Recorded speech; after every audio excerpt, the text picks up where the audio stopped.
Where am I at, man? There we go, man. First and foremost, I want to say call halal Yahweh by Shema Mashiach Yahweh Shai, man.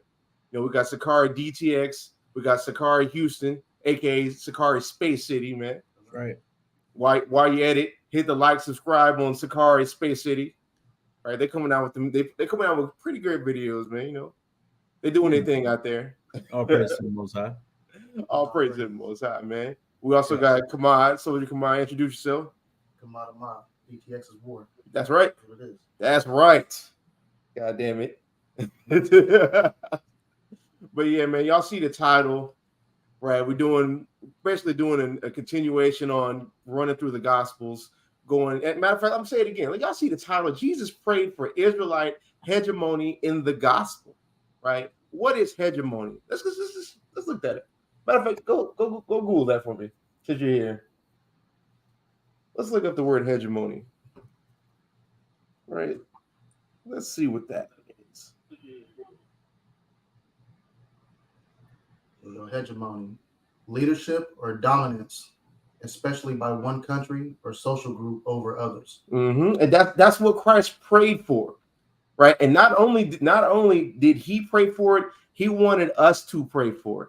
We're going to get that in Matthew 6, but we left off last week in Matthew 5, so we're going to touch on that a little bit, and then we'll get to Matthew 6 and talk about this hegemony or this rulership that the Lord wants us to pray for, right? When I mean the Lord, I'm talking about the other one, Yahweh Shai, right? He gave us this prayer in Matthew chapter 6 that is so wonderful, right? So wonderful. It if you just read it, it just covers everything, right? Give us our daily bread, man. Hallowed be the Lord's name, right? Thy kingdom come, and that's the one precept we're gonna harp on. Thy kingdom come, right? That's what we should be praying for, because he said in like manner, pray you like this. That's what he prayed for, and that's what he wants us to pray for. We're gonna get that in a minute. Let's get that Matthew 5. Don, you can get some precepts. I'm gonna let Kamad just run through the gospel real quick. Started Matthew 5, and where did we leave off on Matthew 5? And we finished the Beatitudes. Started verse 13. Yeah, 13. Yeah, started verse 13. It's the book of Matthew, chapter 5, verse 13. Ye are the salt of the earth. Mm-hmm.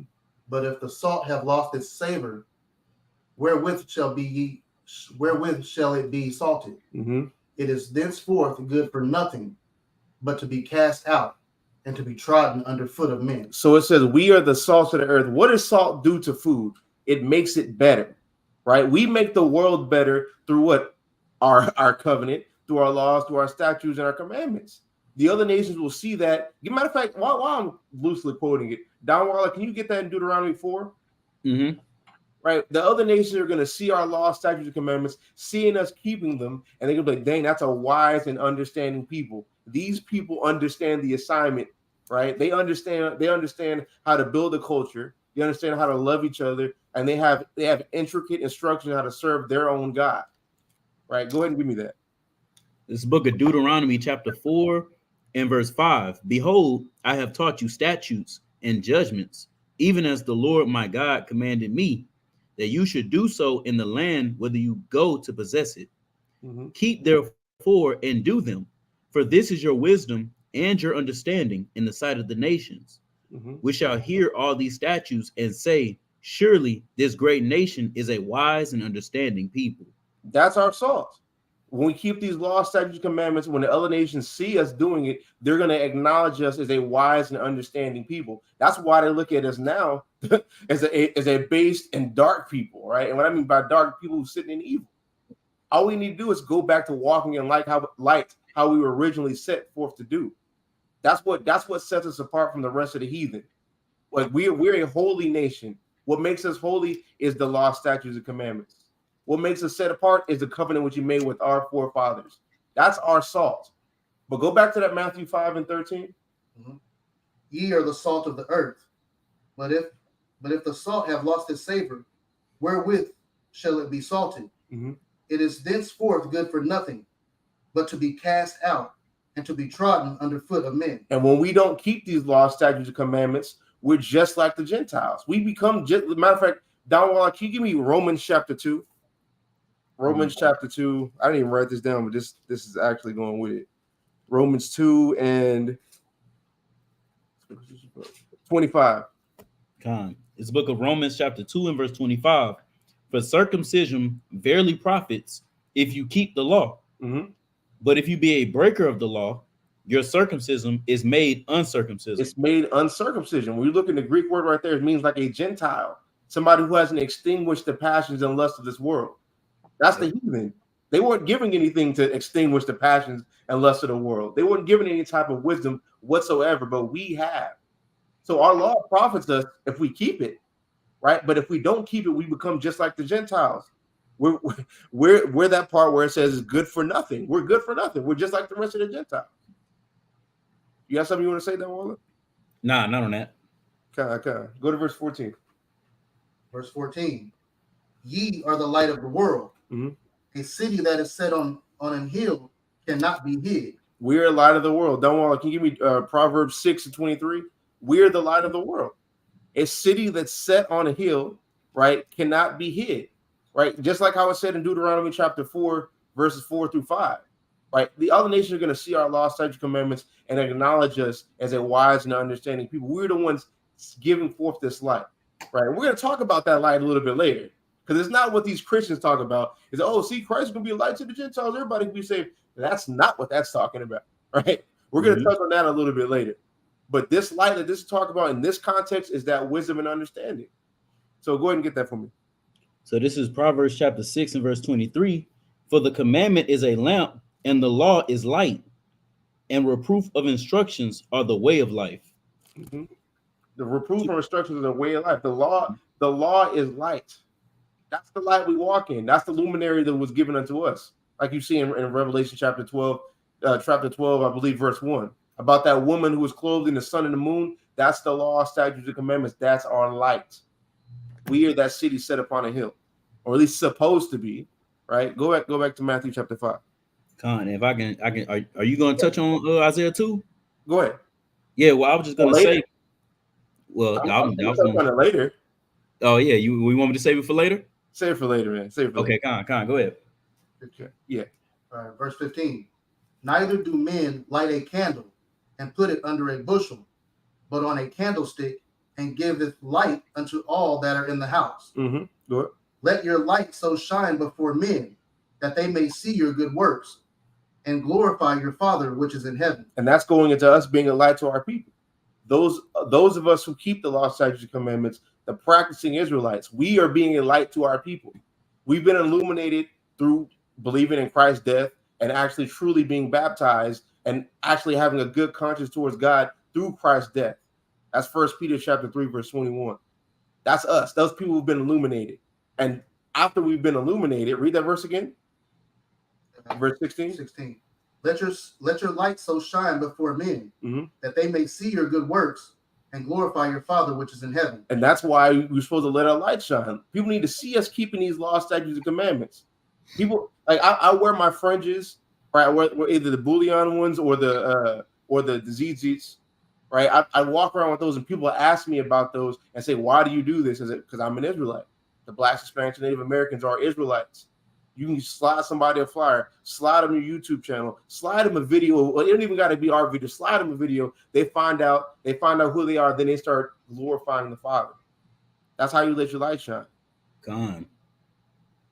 Yes. You know, just to let me back on that. I know, you know, we went out one time and we had our fringes on, and we literally got stopped by like the security. Like, hey, you know, I recognize, you know, y'all and you know the little things on y'all shirt. What's that about? And then we ended up talking to that brother for over 2 hours, man, about the Bible. That's how it works. That's how it works. You let your light so shine before men. A lot of people want to tuck their fringes in. A lot of people put fringes on Saturday. And that's it, man. You know, you got some people teach that's okay. You know, hey, man, that ain't gonna work with the rest of this chapter, but hey, if that's what you want to teach, brother. Right, go ahead in verse 17. 17. Think not that I am come to destroy the law or the prophets. I am not come to destroy, but to fulfill. He didn't come to destroy, but to fulfill. What did Christ come to this? Matter of fact, get that. You got another translation? What does CEV say? Bro, check this out. I want to see what it says. I'm just curious. Matthew 5:17 in the CEV. It says, don't suppose I came to do away with the law and the prophets. I did not come to do away with them, but to give them their full meaning. Oh, wow. To give them their, that's what it means by, is that in it? No. Okay, go ahead. Heaven and earth may disappear, but I promise you not even a period or comma will ever disappear from the law. Everything written in it must happen. Yikes. Yeah, we're going to start bringing that out. We're going to start bringing that out on the streets. And it's funny. I always find it funny that Christians will say, they'll go to this verse and say that the law is done away with, but the very first sentence says, think not that I come to destroy the law or the prophets. He came to give them their meaning, just like Isaiah 53. Because you see, I just thought of a great point, bro. Give me what you need. You give me Acts 3:18. I'm gonna get him to it's crazy. I already had it. Get Acts 8. Acts 8. Yeah, where it talks about the eunuch, the Ethiopian eunuch. It's 8. So I think it's somewhere in the 30s, either 20s or the 30s. You can read it. This is book of Acts chapter 3 and verse 18. But those things which God before has showed by the mouth of all his prophets, that Christ should suffer, he have so fulfilled. Mm-hmm.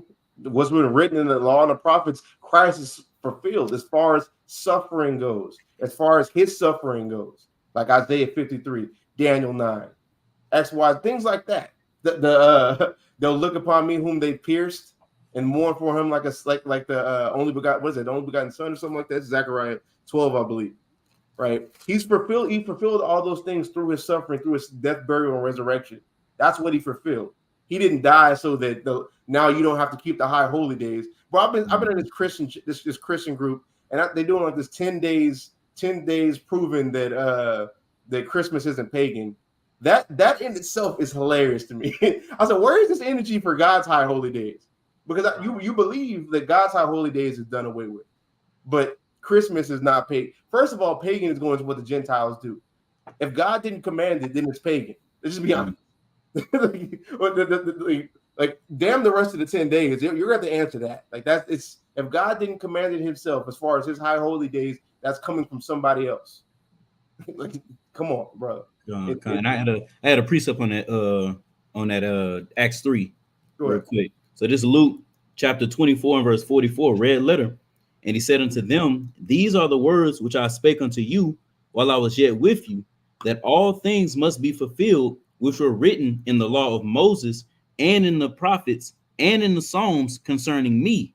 Mm-hmm. Then opened he their understanding, that they might understand the scriptures, and said unto them, thus it is written, and thus it behooved Christ to suffer and to raise from the dead the third day. Mm-hmm. And bro, that's crazy you read that, because that's about to go smooth into what we're going to read in Acts, because it talks about he opened up their understanding and basically to them to understand the things revolving around Christ, like all the prophecies, his death, burial, resurrection, the things, the Psalms that talks about him, the things in the prophets that talks about him. Watch this. Go to Acts chapter 8 verse start at verse 29. Yeah. Right. Just want to get to the point. Acts chapter 8 and 29. Mm-hmm. Then the Spirit said unto Philip, go near and join thyself to this chariot. Mm-hmm. And Philip ran thither to him, mm-hmm. and heard him read the prophet Isaiah, which is Isaiah. Go ahead. And said, understandest thou what thou readest? So Philip ran up to this Ethiopian eunuch, right, which is an Israelite, and honestly, the passage that he's reading proves that he's an Israelite. But he ran up to him, caught up to him, and he heard him reading Isaiah the 53rd chapter. And he asked him, do you understand what you read? Right? Now go to the next verse. 31. Mm-hmm. And he said, how can I, except some man should guide me? Mm-hmm. And he desired Philip that he would come up and sit with him. Mm-hmm. Go ahead. The place of the scripture which he read was this: he was led as a sheep to the slaughter. He was what? Led as a sheep to the slaughter. That's Isaiah 53. This is Philip breaking down Isaiah 53 and showing that it's Christ. Keep going. And like a lamb dumb before his shearer, mm-hmm. so opened he not his mouth. Mm-hmm. Now jump to verse 35.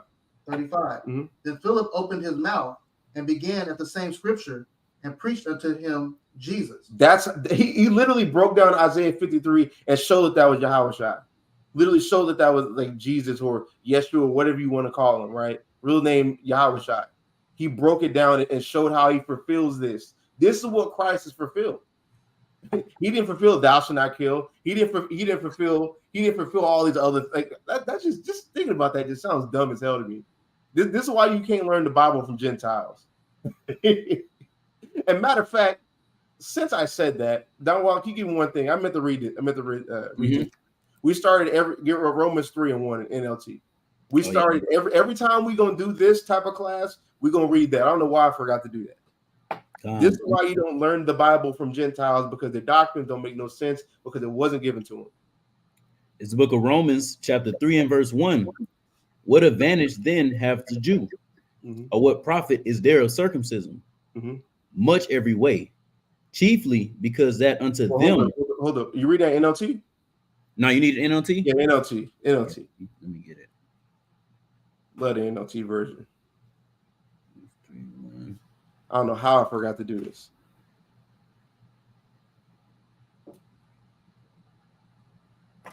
God, this is the book of Romans, chapter 3 and verse 1 in the NLT. Then what's the advantage of being a Jew? Is there any value in the ceremony of circumcision? Yes, there are great benefits. First of all, the Jews were entrusted with the whole revelation of God. We were entrusted with the whole revelation of God, not the Gentiles. We were entrusted with that. That's why you don't learn the Bible from non-Israelites. That's why when a non-Israelite wants to get up and say, where's it at? This is where there it is. This is non-canon. When a white man, right, during the Protestant Reformation wants to say this is non-canonized, this is not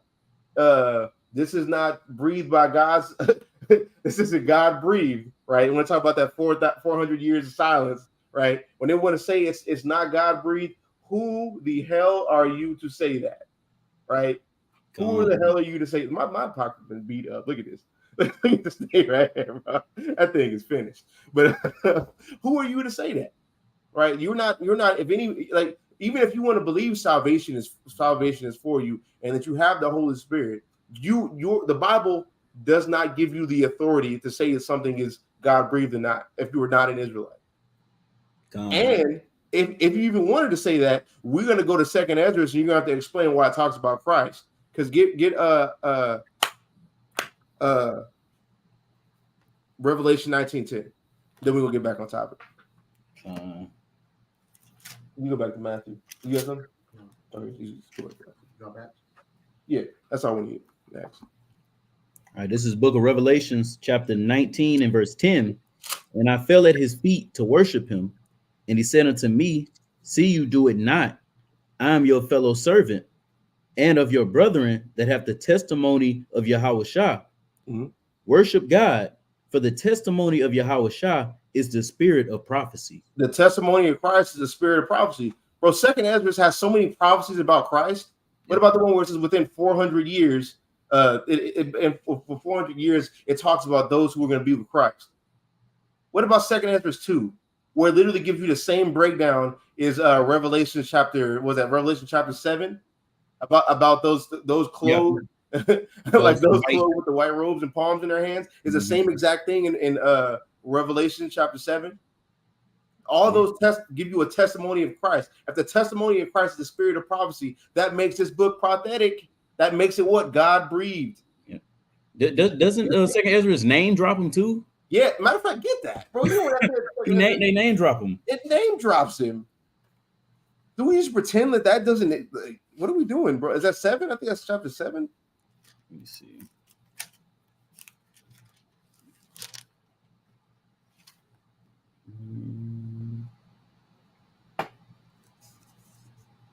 It's not 2. Let's see.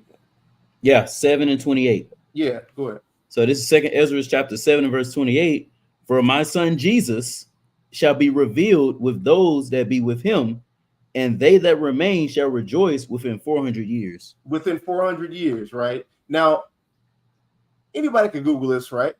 Ezra lived 400 years before Christ. Hey, Salaki, let me read this next verse. Verse 29. After these years shall my son Christ die, and all men that have life. Okay, so how do you explain that? So Ezra just gave a lucky guess. That's wild, right? And that's why when they say something stupid like it's not God breathed, we're gonna go in this book and you're gonna have problems, right? You're gonna immediately have problems. Your stomach is gonna start hurting, right? Because it's no, I'm not gonna go there. I'm not gonna go there. You're just gonna have problems, right? But let's go back to Matthew. That's just a quick cut, swinging on the damn Christian church, man. Go back to Matthew. Matthew 5:19. Mm-hmm. Whosoever therefore shall break one of these least commandments and shall teach men so, he shall be called the least in the kingdom of heaven. And I like stop right. Just if Matthew 5 verse 17 says Christ fulfilled the law, we don't have to do it anymore. Why 2 verses later he says verbatim, whosoever shall break one of the least commandments, the smallest ones, and shall teach men so, shall be least in the kingdom of heaven. Why does he say that? Like, y'all spend every day making videos about how we're so evil and wicked, making videos about how we don't know the Bible. I found a new video about me today, actually, right? Making videos about how we're so wicked. But when we read something like this, it's completely contrary to what you say. Facts. Y'all are antichrist. I'm just gonna be honest. If you believe the law is done away with, you don't have to keep the high holy days, but you can somehow keep Christmas. You're on a crusade for Christmas, but you don't got to keep none of the whole high holy days, but you can keep Christmas, right? You believe you can eat pork. Remember Donovan? He said, "I eat in God." I eat pork. I said, bro, the Lord's gonna kill you, bro. You know, it talks about a speedy riddance of the people. The Lord's gonna make a speedy riddance of Donovan, right? And his friend, what's his name? I don't know. You talking about his Edomite friend? Edomite friend. I forgot his name. I know he still watches channel. Call him Jabroni, man. He's a Jabroni, man. Yes, goddamn, you're gonna make a speedy riddance of both of them, right? Go ahead. Verse 20. For I say unto you, go back to 19. But whoever shall do and teach them, the same shall be called great in the kingdom of heaven. Mm-hmm. For I say unto you, that except your righteousness shall exceed the righteousness of the scribes and Pharisees, you shall in no case enter into the kingdom of heaven. And that's like that. Christ gave you a two manifold cut right there. He says the first part, for I say unto you, except your righteousness exceeds the righteousness of the scribes and Pharisees, ye shall in no case enter into the kingdom of heaven. That means you have to keep the law, because you see in Matthew 23. You see in Matthew 23, Christ's problem with the Pharisees is that they teach the law and don't keep it. That's why Matthew 7 exists. Judge not lest you be judged, because whatever measure you meet somebody, it's going to be met back to you. He's talking about hypocrisy. That's what he's talking about. Go ahead. It's the book of Matthew, chapter 23 and verse 2, red letter, saying, the scribes and the Pharisees sit in Moses' seat. All therefore, whatsoever they bid you observe, that observe and do, but do not you after their works, for they say and do not. They say and do not. So how does your righteousness exceed the righteousness of the scribes and Pharisees? By keeping the law. And when a Christian wants to tell you something stupid, like in Romans, they want to use Romans 10, where it talks about, oh, Christ, the end of righteousness according to the law. Well, if we're gonna read it like how y'all do, what does this mean then? Because it says your righteousness exceed the righteousness of the scribes and Pharisees. This is before Judgment Day. So if this is before Judgment Day, we still haven't seen Judgment Day, right? we still haven't seen that. That means you keeping the law, statutes, and commandments is still part of your righteousness. We're not excluding Christ. We're not excluding faith. But a part of your righteousness is keeping the law, statutes, and commandments. And if you disagree, you have to disagree with Christ. Yep. You're going to use Paul to disagree with Christ, and we can't do that. Christ is the Messiah.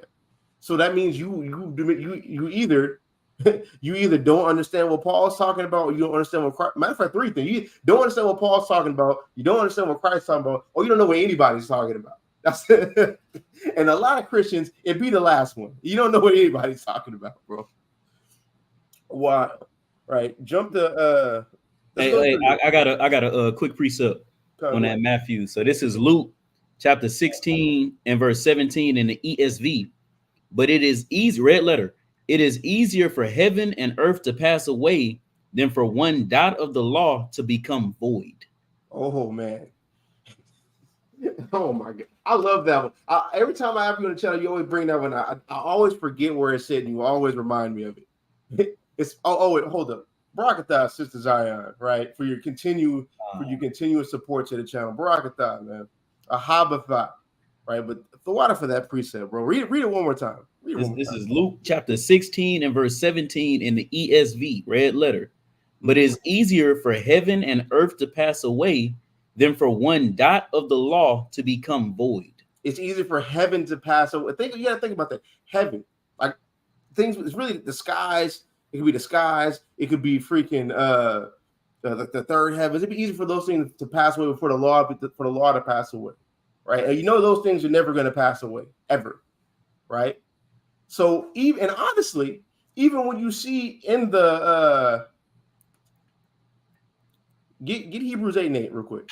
When you see in the New Testament, the law, statutes, and commandments are still in place. Matter of fact, hold it down. Get that in the CEV. Let's see what that says in the CEV. Hebrews 8:8. Yeah, let's see what that says. I like this new translation you just found. I'm very curious about what it says.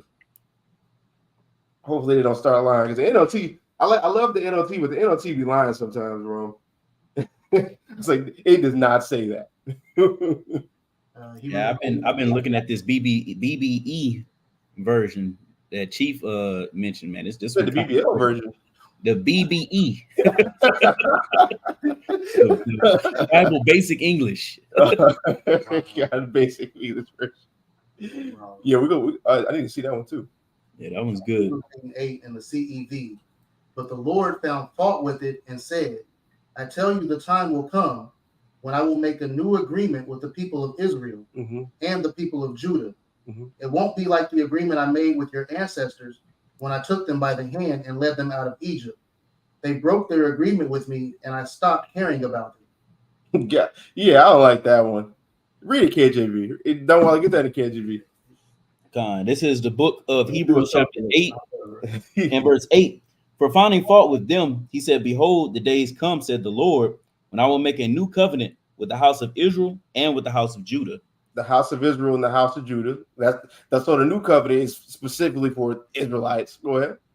Not according to the covenant that I made with their fathers. And that right, hold on real quick. Not according to the covenant that I made with their fathers, right? So this is showing you that this is talking about bloodline Israelites, because a Christian will say we backed the Christian into the corner before about the new covenant, and they'll say, "Oh, I'm a spiritual Israelite," but it right there says not according to the covenant I made with their fathers.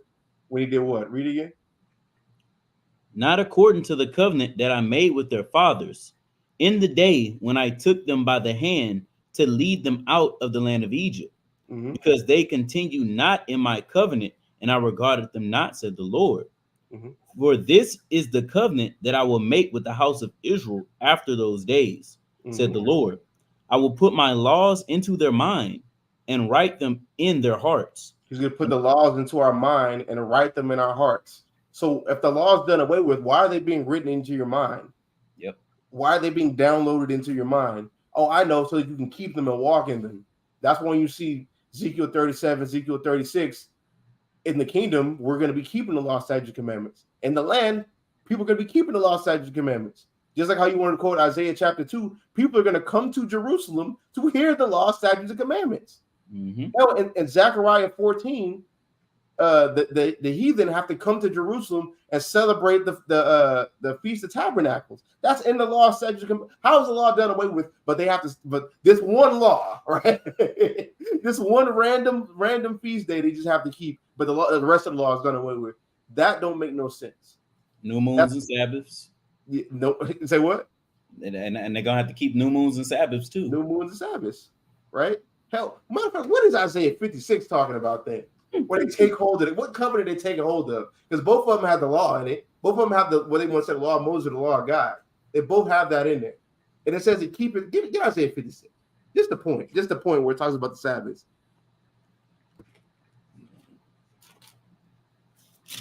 It must be great to just remix the Bible and have nobody question it at all. But when we come out just reading it, it's a problem. It must be great. It must be wonderful. Yes, I think it's 56 and 4. Yeah, it's 56 and 4. And 4. Oh, I'm sorry. I'm in 59. Hold on. Here it is.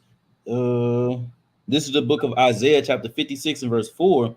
For thus said the Lord unto the eunuchs that keep my Sabbaths, and choose the things that please me, and take hold of my covenant. So if keeping the Sabbath please the Lord, how are they done away with? Don't you want to please? Isn't your if you're supposed to be if your ultimate goal is to be this perfect Christian or just a Christian in general, right? You would want to do things that please the Lord, correct? This is a future prophecy. Isaiah 56 is a future prophecy when we have the temple, the third temple, that's going to be built. Not because your Christians believe there ain't going to be no temple. Most Christians believe there isn't going to be a temple, right? But this is showing you there will be one. But this is a future prophecy. We have the temple, and the sacrifices are going to be made. And these heathen are going to keep these Sabbaths. And when they do that, it's going to please the Lord. So how can the law be done away with if keeping the Sabbath pleases the Lord? Wouldn't you want to please the Lord? As a Christian, don't you want to please the Lord? So, and if you relent on the Sabbath, you're going to have to now relent to the rest of the commandments. And they don't want to do that. You give a little bit, you're going to have to give a whole lot.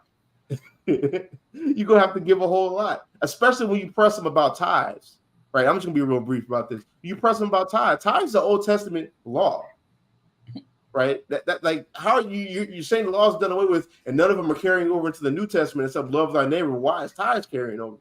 Facts. Like that. What are we doing? Like, and once you back them into that corner, now all the rest of it's on the table. That's like, see, y'all open yourselves up. Y'all open yourselves up to get your jaw knocked off if you want to try to carry tithes into what you call the New Testament. Because as soon as you do that, why is that the only one moving over? Why? Well, I'm gonna get back to you on that. I'm Chris's best one. I'll get back to you on that, man. Oh, he wasn't prepared. Okay, I got you. I got you.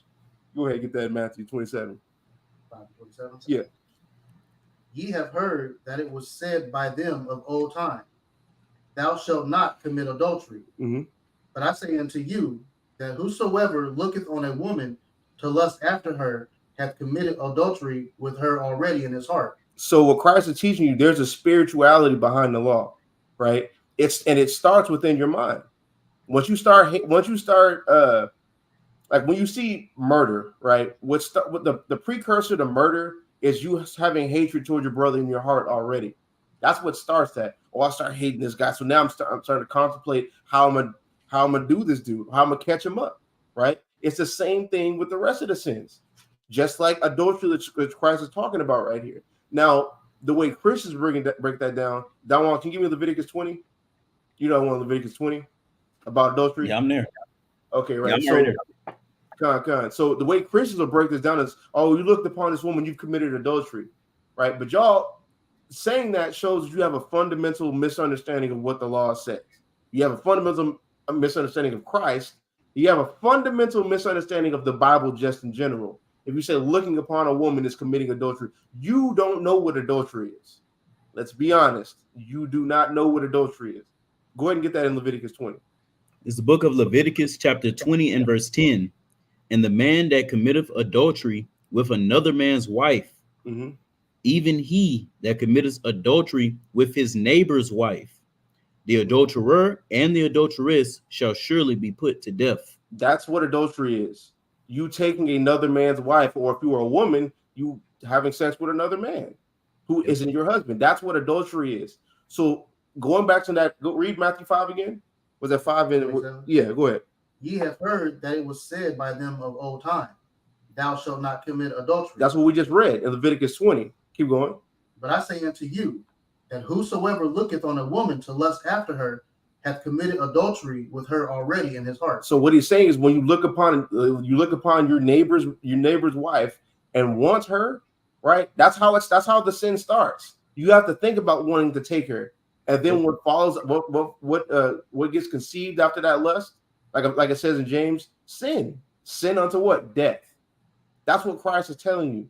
That's why when you read, keep going into that passage, I think 29 and 30.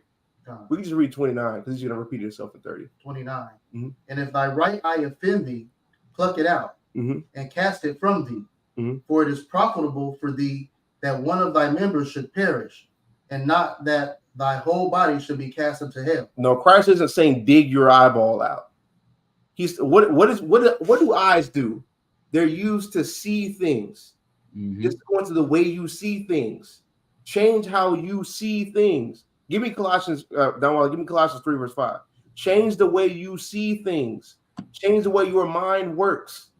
Instead of just looking at every woman trying to eye hump her, right? I gotta choose my words correctly for YouTube algorithm purposes, right? Instead of trying to eye rape her, right? I didn't see that. I did it again.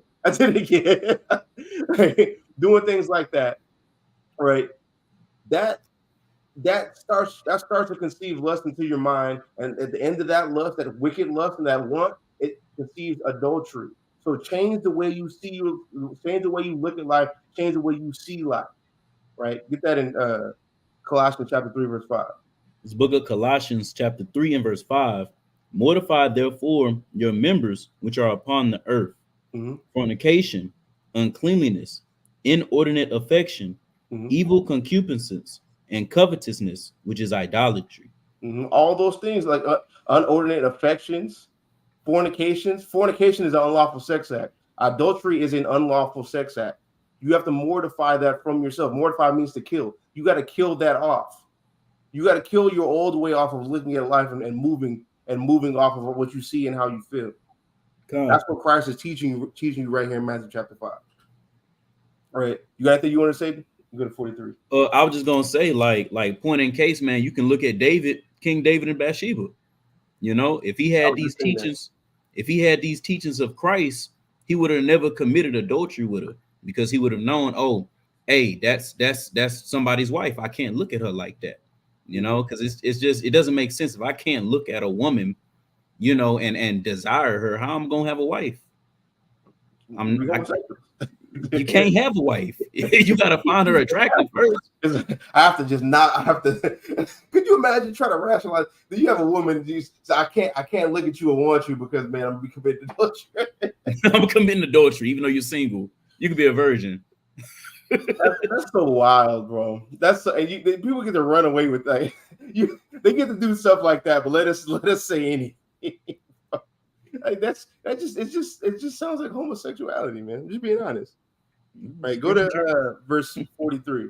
Because I'm trying to skip. We gotta get through Matthew 5 because these chapters is pretty big, right? I'm just hitting the points where people got all the misconceptions at. 43. Mm-hmm. Ye have heard that it hath been said, thou shalt love thy neighbor and hate thine enemy. Mm-hmm. But I say unto you, love your enemies, bless them that curse you, do good to them that hate you, and pray for them which despitefully use you and persecute you. So this part right here, this passage is one of the most abused passages by raccoon Christians, bro. What did Deacon be saying? From Raccoon County. This is one of the most abused verses, bro, just to hold up white supremacy.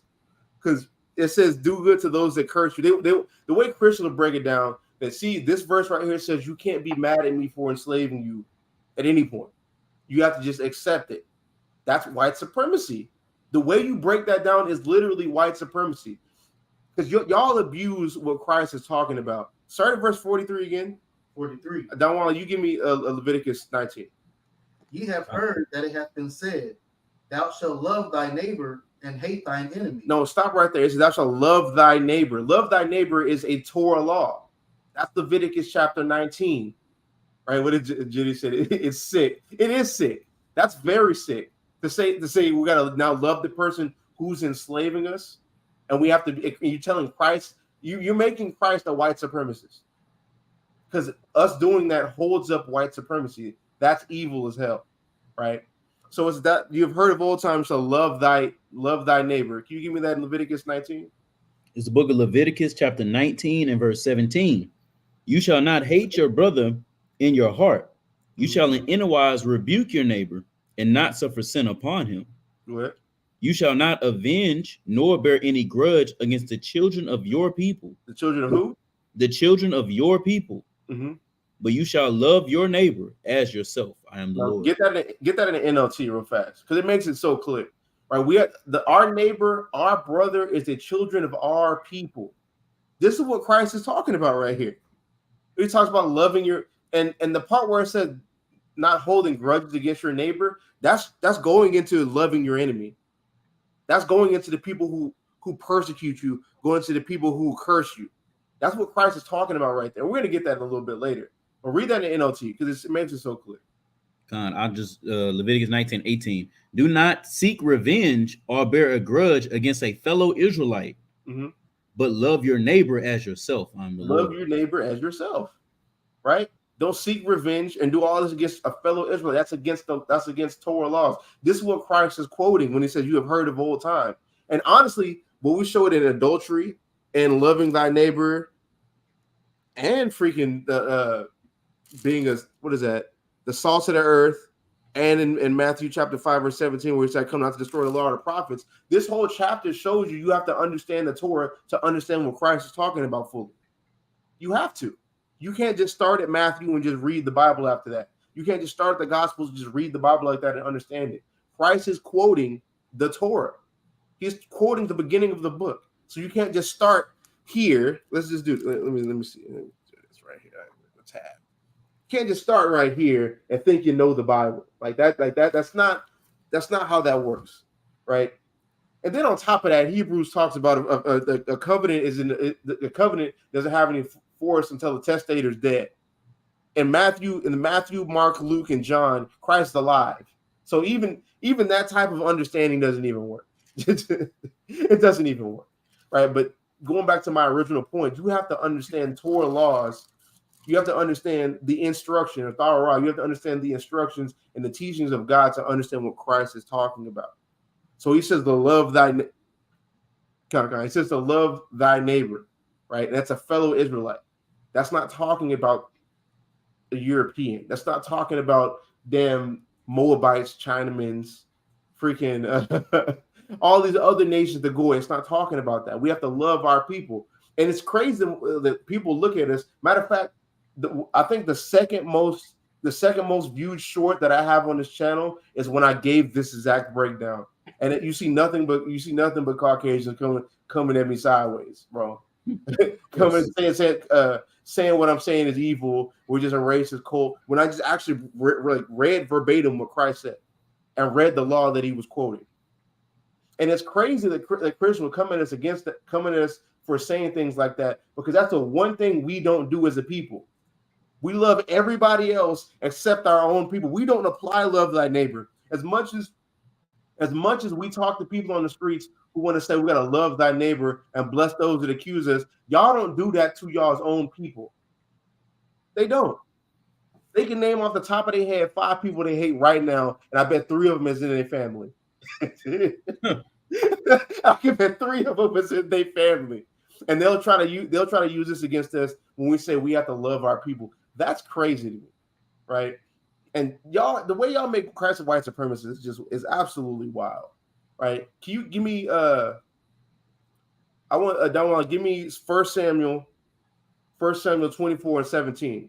Because you brought up David earlier. We're gonna show you example of loving your enemy. Can you give me Exodus? We're going back to Matthew, but give me Exodus 23 to show you how an enemy can be of your own people. Really, both of these are going to show that. Is that 1 Samuel 24? 1 Samuel 24, starting at, I think it's 16 is the point. 16 is the start. 17 might be the point. Give me that Exodus 23 and 4. I want you to. All right, Exodus 23 and 4. If thou meet thine enemy's ox or his ass going astray, thou shalt surely bring it back to him. If thou see the ass of him that hated thee lying under his burden, and wouldest forbear to help him, thou shalt surely help him with it. Now check this out, right? The law says if you see your enemy's ass or you see any of his livestock going astray, you have to surely go help this man. You know why it says something like this? Because this is going right back to Leviticus chapter 19, verse 18. The reason why you wouldn't help him is because you're holding a grudge. Think about it. The reason why you wouldn't help your enemy right here in Exodus chapter 23 is because you're holding a grudge off a past matter. You see that? You see how that works? That's how we know the enemy that it's talking about we're supposed to love is of our people. And we see examples of that in Israelite history. You can get that in 1 Samuel now. This is the book of 1 Samuel chapter 24 and verse 16. And it came to pass when David had made an end of speaking these words unto Saul, that Saul said, Is this your voice, my son David? And Saul lifted up his voice and wept. And he said to David, You are more righteous than I, for you have rewarded me good, whereas I have rewarded you evil. He's the what? Where have you rewarded me good, whereas I have rewarded you evil? David has rewarded Saul good while Saul was trying to kill him. In the midst of this, the Lord put David in a position to where he had the ability to kill Saul this whole time, multiple times, right? Yep. And he showed him that he could have done it, but he didn't do it. That's why he said, You're more righteous than me, because I'm the one trying to kill you. And in the midst of me trying to kill you, you're not even attempting to do that to me, because you're saying, Touch not mine anointed. He's like, that's crazy. Like, this is where you see the precursors to loving your enemy. You see David having it says David has the heart of God? What is it? A man like unto himself. What is that? What is that verse? How do I forget that? He's after God's own heart. Yeah, a man after God's own heart.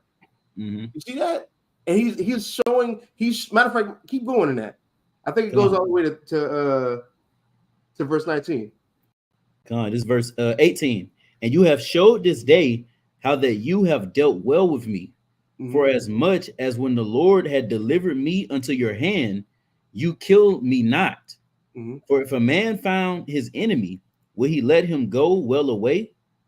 Wherefore the Lord rewarded you good for that you have done unto me this day. And then what? He got the kingdom. He got the kingdom. It was passed up to him, right? I was like shortly after that.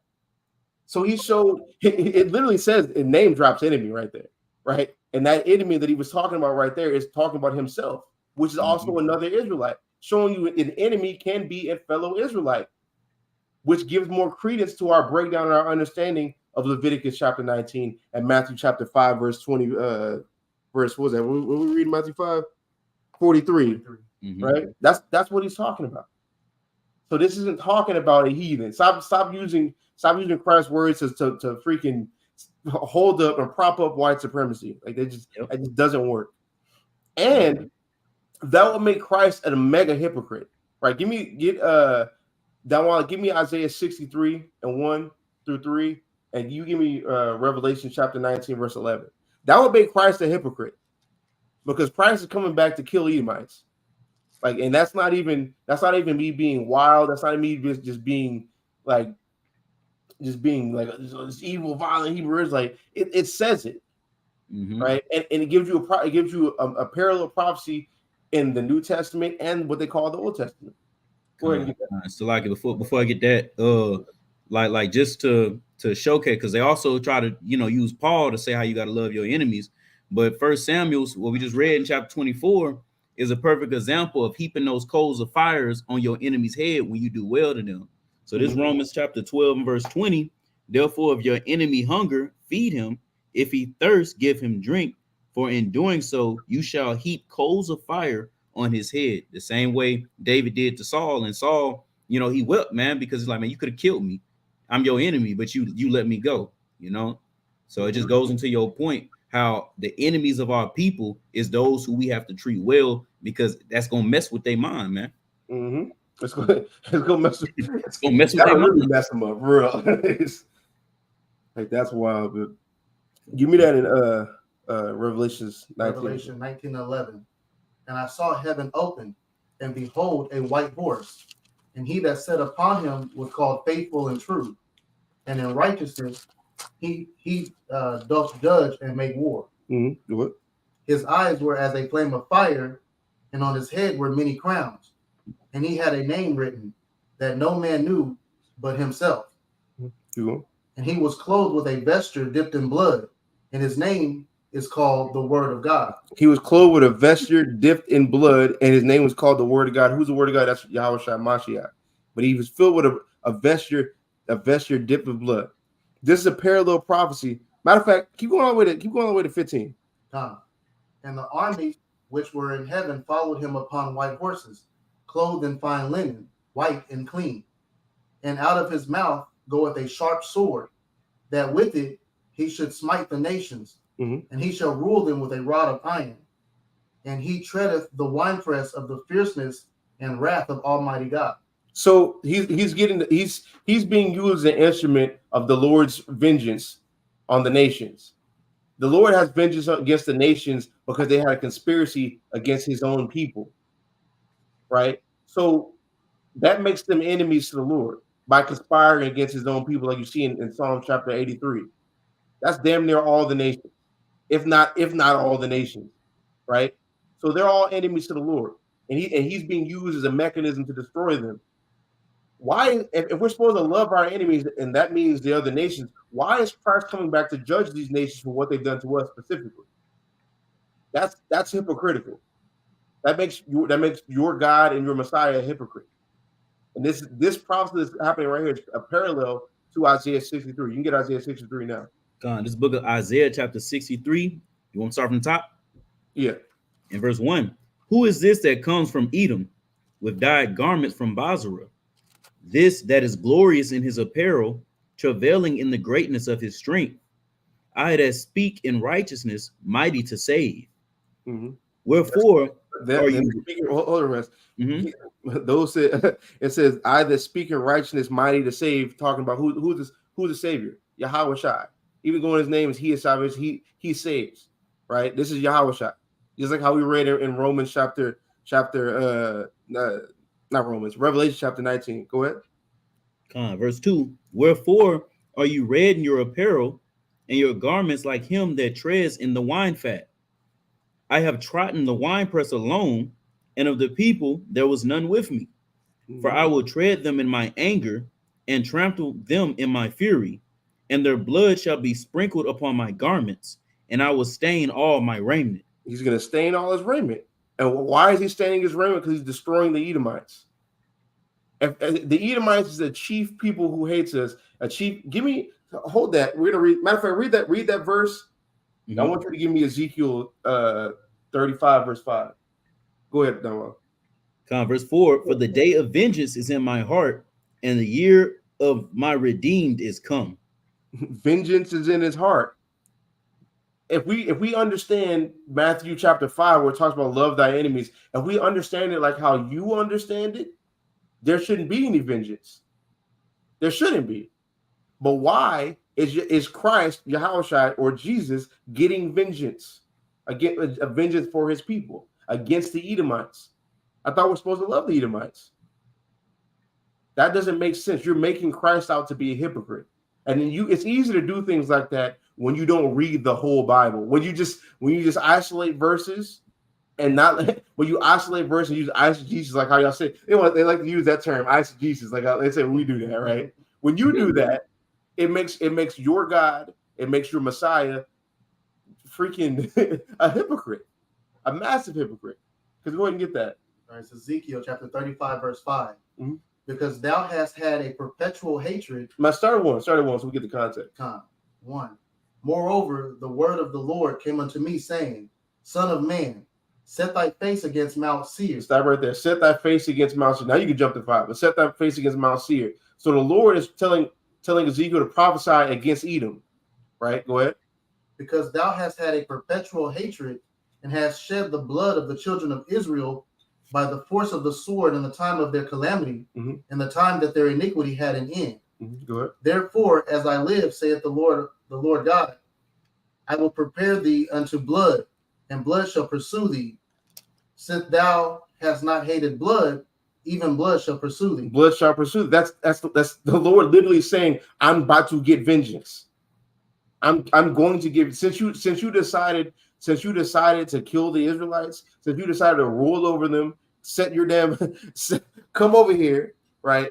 Pretend like you was cool with the Native Americans and the ancient Hispanics, right? Kill them, ruled over them. Go over here, create something called the Triangle Slave Trade. Go to West Africa to bring them over here to Babylon the Great. Continue to rule over them for damn centuries and have nothing happen to you, and then convince them to now love you. Now I'm going to send my son, who's angry for that, to come see you. That's him getting vengeance. But I thought we're supposed to love our enemies. If enemies is everybody. Yep. You believe in a hypocritical God and a hypocritical Messiah. That's all that boils down to, right? You got something you want to say real quick? You remember when I told you about the BBE? Yeah, what that say? Yeah, I just want to read this real quick. This is Isaiah 63. I just start from verse 2. Why is your clothes red, and why are your robes like those of one who is crushing the grapes? I have been crushing the grapes by myself, and of the people there was no man with me. In my wrath and in my passion, they were crushed under my feet, and my robes are marked with their lifeblood, and my clothing is red. Yo. For the day of punishment is in my heart, and the year of the payment of the price for my people have come. Yeah. Yo, is that in the blue letter? Yeah. We're gonna start using that. Then it reads, and I saw that there was no helper, and I was wondering that no one gave them support. So my arm did the work of salvation, and my wrath my support, and in my passion the people were crushed under my feet and broken in my wrath, and I put down their strength unto the earth. Yikes. They fell from heaven. That's what that's going into. Yikes. We're gonna start bringing that out. I had no idea about this translation. Yeah, I just started looking at it, man. I'm like, that's kind of some pressure. Yeah.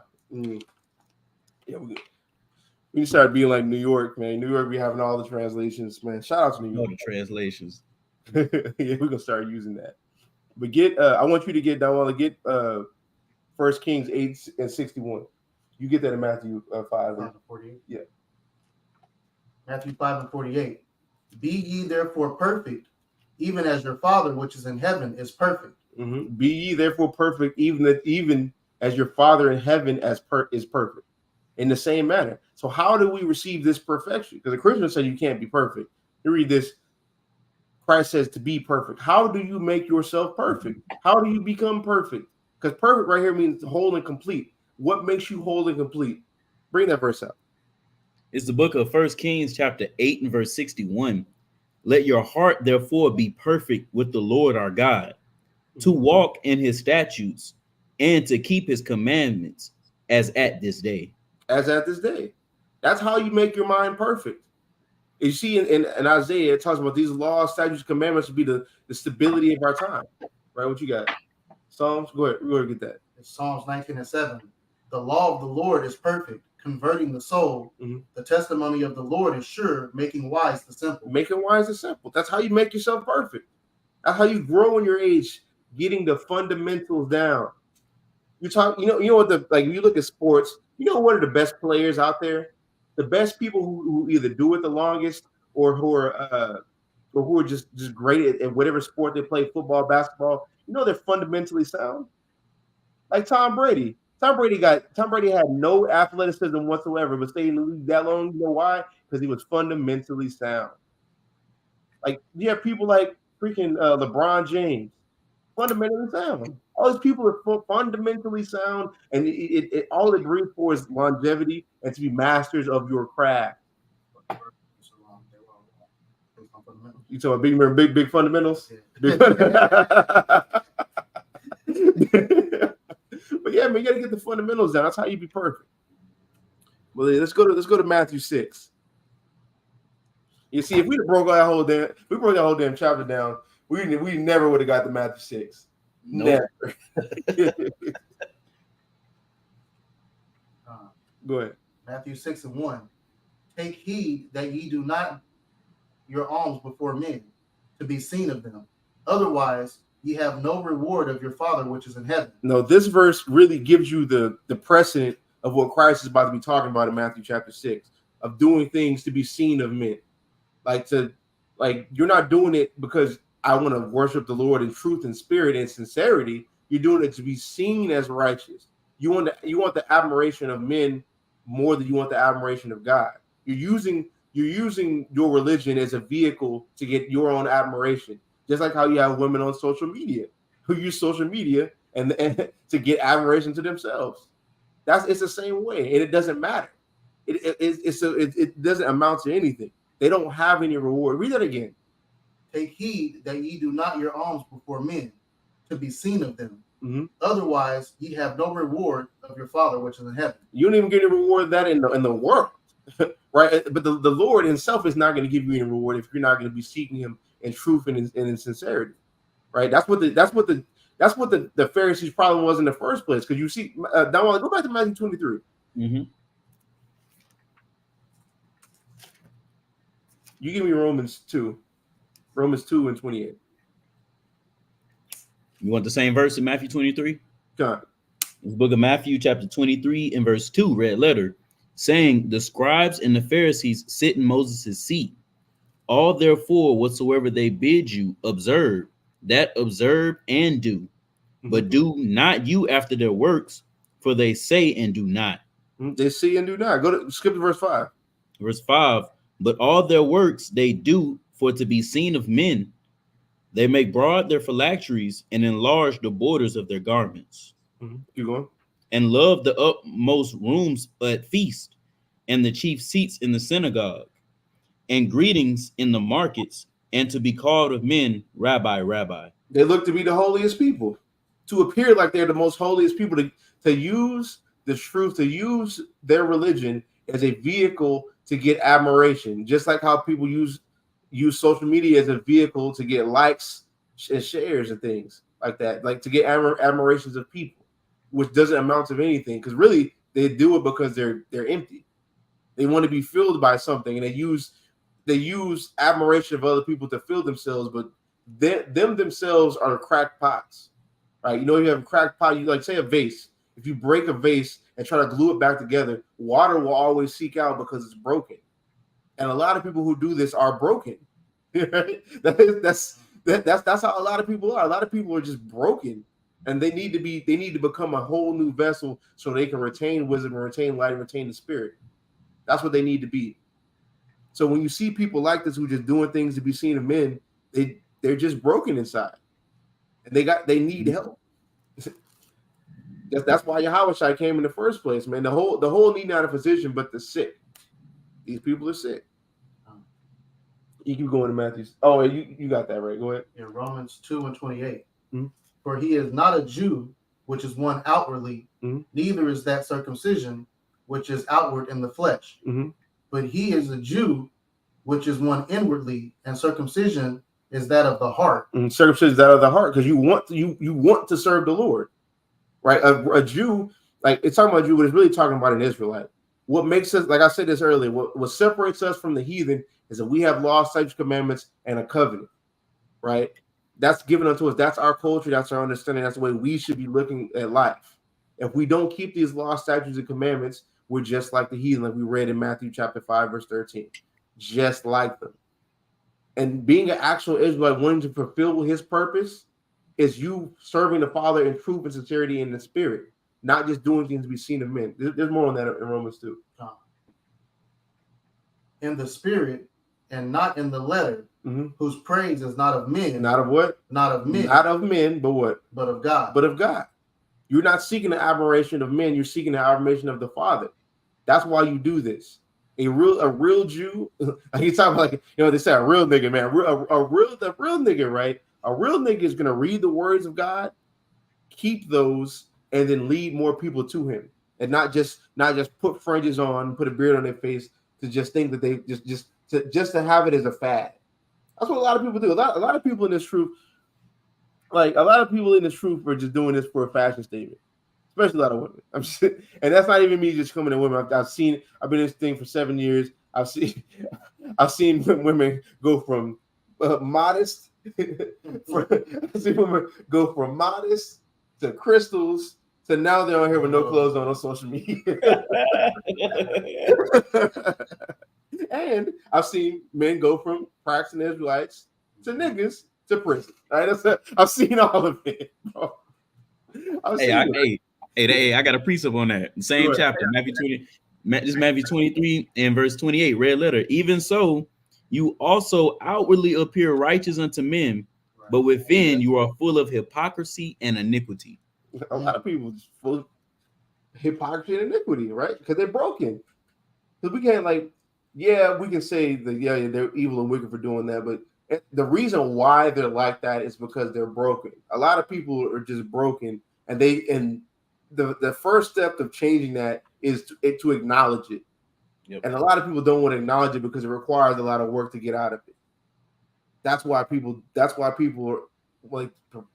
present themselves to be righteous, but inwardly are wicked because they don't want to realize that they're a broken vessel and they need to become a new vessel, right? Because what did Christ say?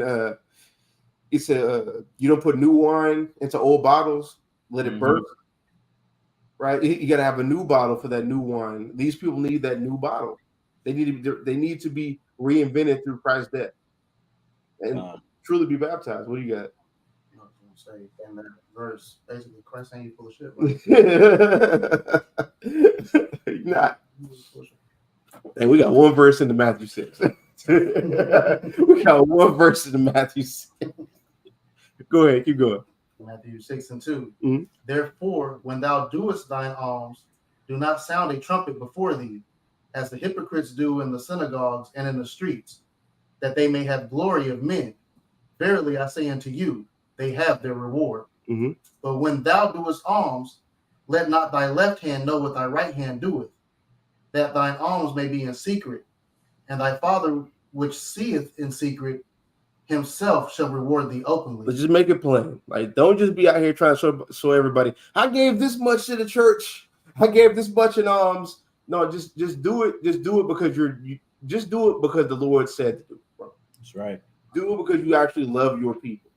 Don't be like how the hypocrites. These people just do. Because I remember that, bro. I remember in church, my nigga.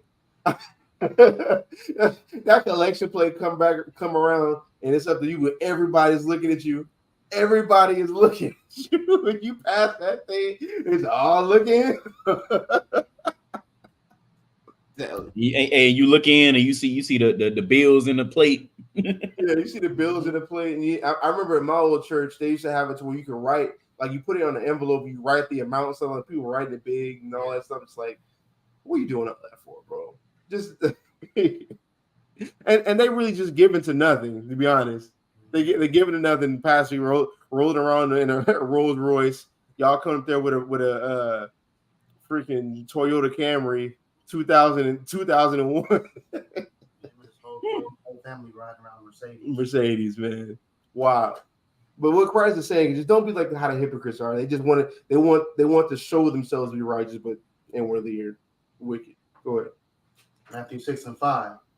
And when thou prayest, thou shalt not be as the hypocrites are, for they love to pray standing in the synagogues and in the corners of the streets, that they may be seen of men. Verily I say unto you, they have their reward. Now, how many Christian channels we done seen where they be out there, oh, let me pray for you. Even when we go out there on the streets, they say, oh, can we pray for y'all real quick? I said, no, we're not about to pray on the streets. We're not about to be like how the hypocrites are. Christ called those people hypocrites. They're just doing it to be seen of men. Why do that? Why? They just get up there and just do whatever they want to do. They get up there and literally do whatever they want to do, bro. I remember bringing this out to a Christian. That's not what Christ meant, right? I used to be Pentecostal, man. Well, they would literally sit up there for hours, quote unquote, praying in tongues, man. Hands up, running around like it's a show. It's all a show, man. I've been to a Pentecostal church one time. Them niggas be in there trying to go Super Saiyan, bro. You talking about Super Saiyan God mode? This Mama say, Mama say, Mama say. Man, I can tell you stories. I can tell you stories. Bro. They're hypocrites, bro. When I went to church, we had a lady who every Sunday, Sunday, she'd run around the church and fall on her face, and they had to put a towel over or something. She's yeah, and that's somebody's grandma. Yeah, that's somebody's grandma. Oh man, it is. So how is it genuine if we know you about to do it? Yeah. Come on. No, you about to do it. You only do it here. You only do it here. Only here. It's the house of the Lord, Sonny. But yeah, oh yeah, Caesar Avila. I've heard about it.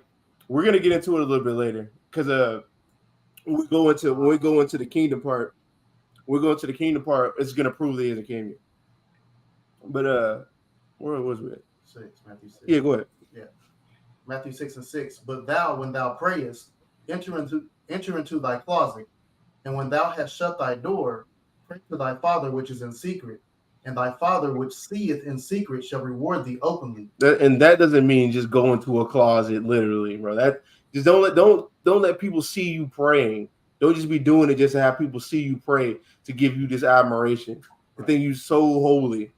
It's just that simple. Go ahead. 7. But when ye pray, use not vain repetitions, as the heathen do, for they think that they shall be heard for their much speaking. Mm-hmm.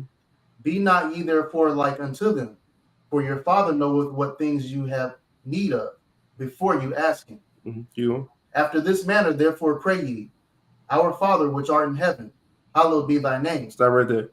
Our Father which art in heaven, hallowed be thy name. His name is holy. That's what it means. Hallowed is made holy. It's ritually pure. We have to keep it that way. Get Leviticus, Exodus 20, Exodus 27. Donwalla, you give me Psalms 9 and verse 16, right? Because I'm gonna say something I gotta explain, right? Mm-hmm.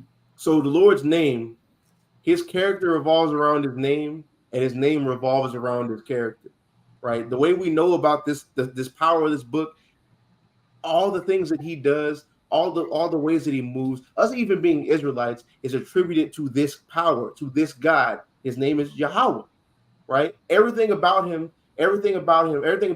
character is revolved around his name. All of that. That's why it's a transgression for us to just casually throw it around like that, because it diminishes his character. Go ahead and read that. Exodus chapter 20, verse 7. Thou shalt not take the name of the Lord thy God in vain, for the Lord will not hold him guiltless that taketh his name in vain. Now read that in the Amplified. Watch this. This what made me think about it like this when I read it in the Amplified. If you got the blue letter, you can do it in the blue letter. The blue letter just added the Amplified. Finally. This what made me think about it like this. What's up? You're Exodus 20? Yeah. Okay, go on.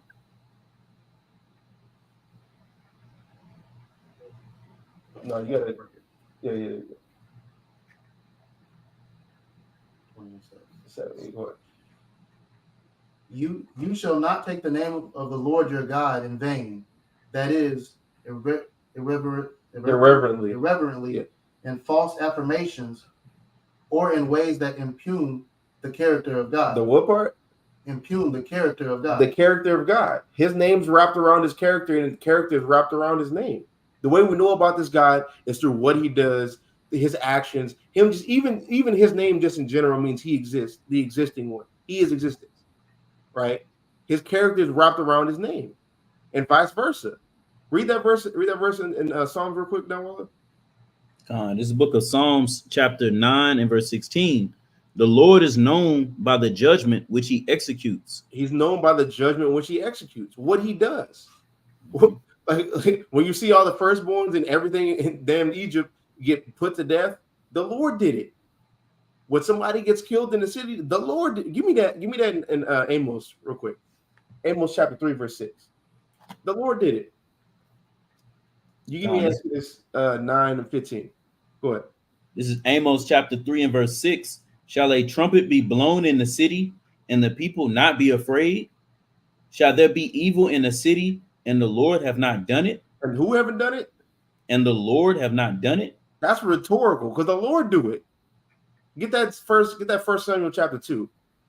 Shall there be evil in the city? Have something terrible happened, and the Lord haven't done it? That's rhetorical because we know the Lord does. The Lord does all things. That's a part of his character. If he's existence, he controls all of existence. Get that in what else do you get? Exodus 9:15. We can get that in a minute. You get this first. You want 1 Samuel 2 and what? Started 2 and 6. It's the book of 1 Samuel chapter 2 and verse 6. The Lord kills and maketh alive. Mm-hmm. He bringeth down to the grave and bringeth up. Mm-hmm. The Lord makes poor and makes rich. He bringeth low and lifteth up. Mm-hmm. He raises up the poor out of the dust and lifts up the beggar from the dunghill to set them among princes and keep going. And to make them inherit the throne of glory. For the pillars of the earth are the Lord's, and he have set the world upon them. He has said, but if you just think about that whole passage, the Lord kills, the Lord makes alive. The Lord brings people low, the Lord brings people up. The Lord people exalts people to be kings. He brings people down from that point. The Lord, the pillars of the world is shaped by him. And it every time it says the Lord right there, it's his name. Mm-hmm. All those things is characteristics and attributes of what he does. That's why we shouldn't be casually throwing his name around like that, because that's how much power and sovereignty he has. Get that in Exodus. Exodus 9:15. Yeah, because this is when the heathen found out about this name. Go ahead. For now I will stretch out mine hand, that I may smite thee and thy people with pestilence, and thou shalt be cut off from the earth. And in very deed, for this cause I have I raised thee up. So hold on. The Lord raised up Pharaoh, right? Gave him power and authority. Go ahead. For to show in thee my power. To show in thee my power. Because the Egyptians knew the Lord through what? Judgment.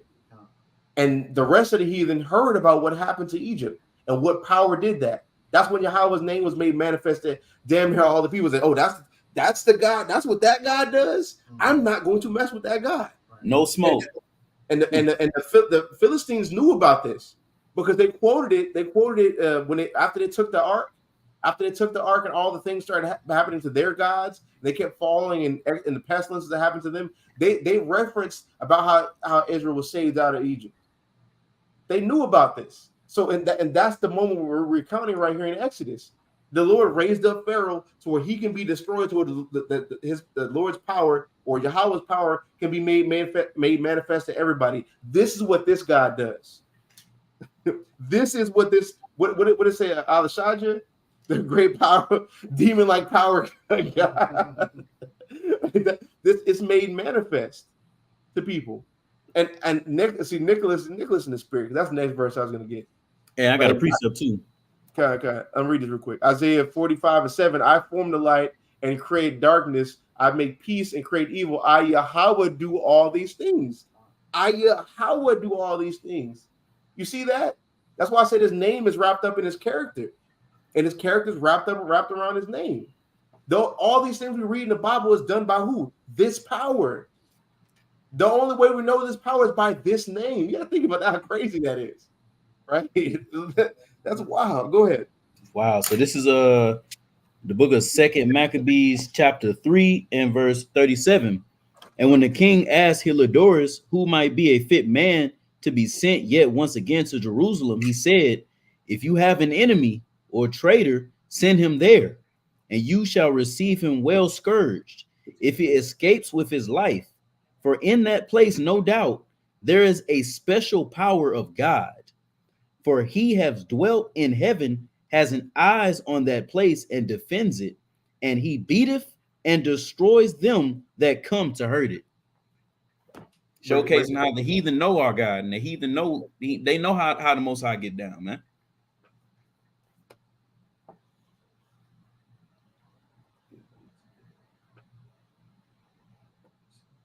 God. You know, they find out about. That's why one of the first verses we read after Exodus 20 is the Lord is known through what? His judgments, which he executes. If you look at the usages for that word for judgment right there in the Hebrew, it's a multitude of different things. And the way we can break that down and rationalize that is what he does. Our God does things and y'all don't, bro. He's there worshiping damn fish god, praying to it, offering it, sacrificing. It don't do nothing. But our power literally does things, and to the point to where he made his name known through all these Gentiles. Gone. Even in this passage right here, man, he sent angels on a horse to stump an Edomite out, man. To stump him out. I gotta get this preset. Get that in Judith real fast. You know, down while you get that. Judith. Judith what? Was that 5? I believe. No, it's Esther. It's Esther 10. Esther? I always get these confused. Esther 10. It was in the additions? Yeah, in the additions.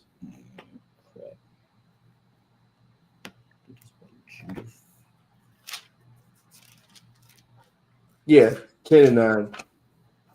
Here we go. It's the book of Esther, chapter 10 and verse 9. For my nation is this Israel, which cried to God and were saved. For the Lord have saved his people, and the Lord have delivered us from all those evils. And God have wrought signs and great wonders, which have not been done among the Gentiles. Mm-hmm. Therefore, the signs and wonders that have not been done among the Gentiles. We see these. Our God does things y'all's don't. Mm-hmm. Like y'all's fake white Christ doesn't do anything, but ours Yahushua, what they call the Black Messiah, right? He is coming back to destroy people. This man gave prophecy. This man existed. This man came at the exact time that he was predestined to in the Holy Scriptures. Like our God does things y'all don't. Go ahead. Verse 10, therefore have he made 2 lots, one for the people of God and another for all the Gentiles. One for one lot, one position, one for the children of God and one for all the rest of the Gentiles. Keep going. And these 2 lots came at the hour and time and day of judgment before God among all nations. Mm-hmm. The day of judgment. Right? And what is that? Him saving his people and the rest of them getting screwed. Matter of fact, he says that in there, actually. I think so. Keep going. I think there's more on that. Verse 12, so God remembered his people and justified his inheritance. There it is. Justified his inheritance. Whose inheritance? Israel. Get Job 33, right? Going back into, because that was just a supporting precept of what you brought out earlier. But this is going back into his character. Go ahead. Job 33 and 15. I'm sorry, 14? It was 14 said. Yeah. No. 14. For Yahweh speaketh once, yea, twice, yet man perceiveth it not. Mm-hmm. In a dream, in a vision of the night, when deep sleep falleth upon men, and slumberings upon the bed.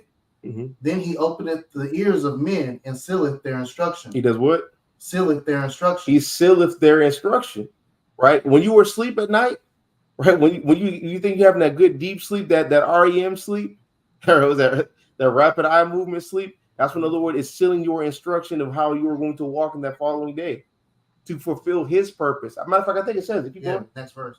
That he may withdraw man from his purpose and hide pride from man. He's withdraw men from his purpose, but to do whose purpose? The Father's purpose.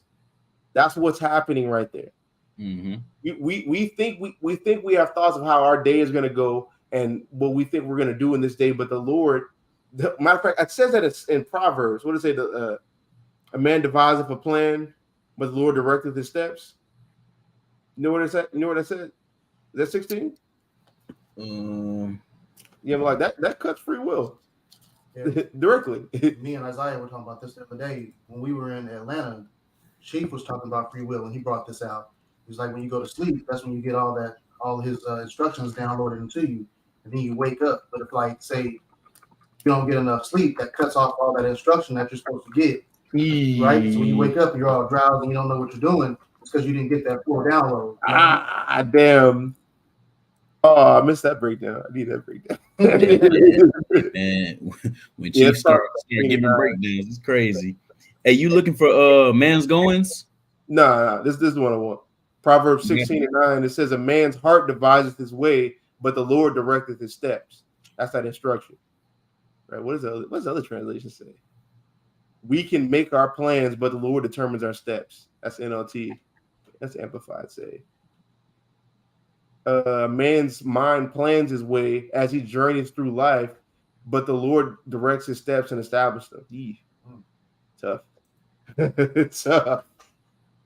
Right? That's how it goes. That's his character. That's all wrapped up around his name, because this is Yahweh. That's why even at the end of I think it's Leviticus 11 where it talks about the dietary laws, he says what he says, and says, "I am Yahweh." He says what it is, because I am this power. You're going to listen to what I say, and if you don't, you're going to die. You know why? You know why we die? Because he's existence and he wills it that way. Yep. You don't want to follow me? Death. I control your life. Like that's why he does it. That's why we need to keep his name hallowed and not throw it around like that just casually, because this power controls everything we know, the way we think, nations. He determined the ages and length and times these nations are ruling. He does all this. He knows the number of the number of individual pieces of sand. It says that in Second Ezra, like, can you number the sand? Like that's the type of power. That's how power this God has. The depths of the earth. Depths of the earth.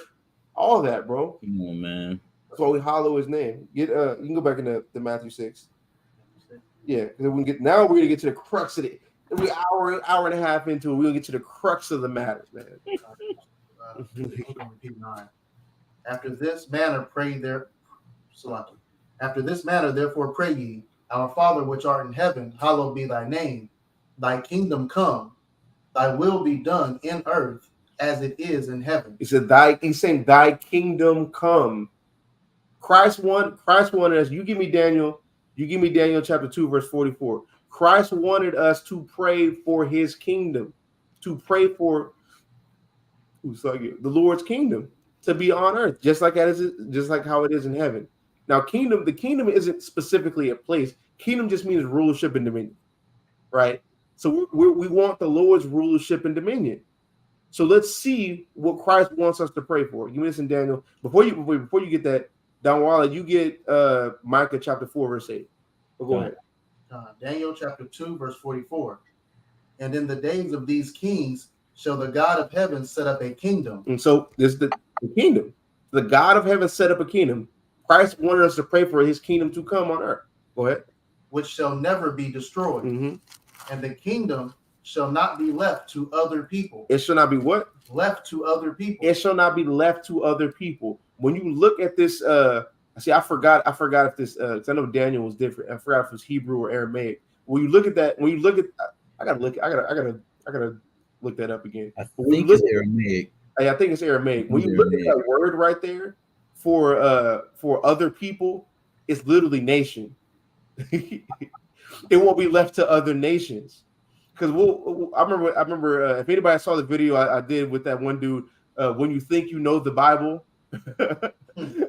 like he tried to say to other people, it just means non-believers of Christ. But right here, it says other people, it won't be left to other people. But that word for people right there is nation. Just like where he was stricken for our people, was he stricken? Like in Isaiah 53, same word. It means people. It means people group or nation or nationality. So it won't be left to other nationalities, right? Keep going. That matter of fact, read that again from the top. And in the days of these kings shall the God of heaven set up a kingdom, which shall never be destroyed. And the kingdom shall not be left to other people, but it shall break in pieces and consume all these kingdoms, and it shall stand forever. You want to read 45? For as much as thou sawest that the stone was cut out of the mountain without hand, and that it brake in pieces the iron, the brass, the clay, the silver, and the gold, the great God hath made known to the king what shall come to pass hereafter. So all the things it named is the statue. You see Daniel chapter 2. It's a parallel prophecy with Daniel chapter 2 and Daniel chapter 7. Daniel chapter 7 talks about the 4 beasts. Right here, these are 4 things. Like that's what they're talking about. 4 things, like the gold. What is it named? What is it? The gold, the iron, brass, the clay, and the silver, and the gold. Right, all these things is parallel to the 4 beasts which you see in Daniel chapter 7. Right, so go to verse 30. Start at verse 30. I want to get to the point. Start at verse 33, right?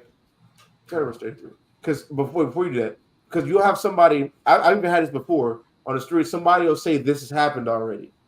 The kingdom's already here, all which is wild to me, right? It was a preterist. I think that's what they believe. They believe everything's been fulfilled already. Yeah. The kingdom's already here. You can cut this really easy with this. Go ahead. Start at verse 33. 32. Oh, 32, yeah. This image's head was of fine gold, his breast and his arms of silver, and his belly and his thighs of brass, his legs of iron, his feet part of iron and part of clay. Keep going. Yeah. Thou sawest till that a stone was cut out without hands. A stone was cut out without hands. A stone. Who is a stone? The cut out without hands? The only begotten Son. Look, not the hands of a human, right? Who created Mashiach Yahweh? And what was created after that? Everything else by Mashiach Yahweh. This is that stone cut without hands. He's also what? The cornerstone. And that's going to be important. That cornerstone, that's going to be important when we read. Are you on 35 right now? 34. When we read the end of 35. Keep going. Thou sawest till a stone was cut out without hands, which smote the image upon his feet that were of iron and clay, and break them to pieces. Iron and clay. That part of iron and clay, that's the 10 toes, which is also synonymous with the 10 horns, right? That come out of what? The Roman Empire. The Roman Empire is the 4th beast we see in Daniel chapter 4.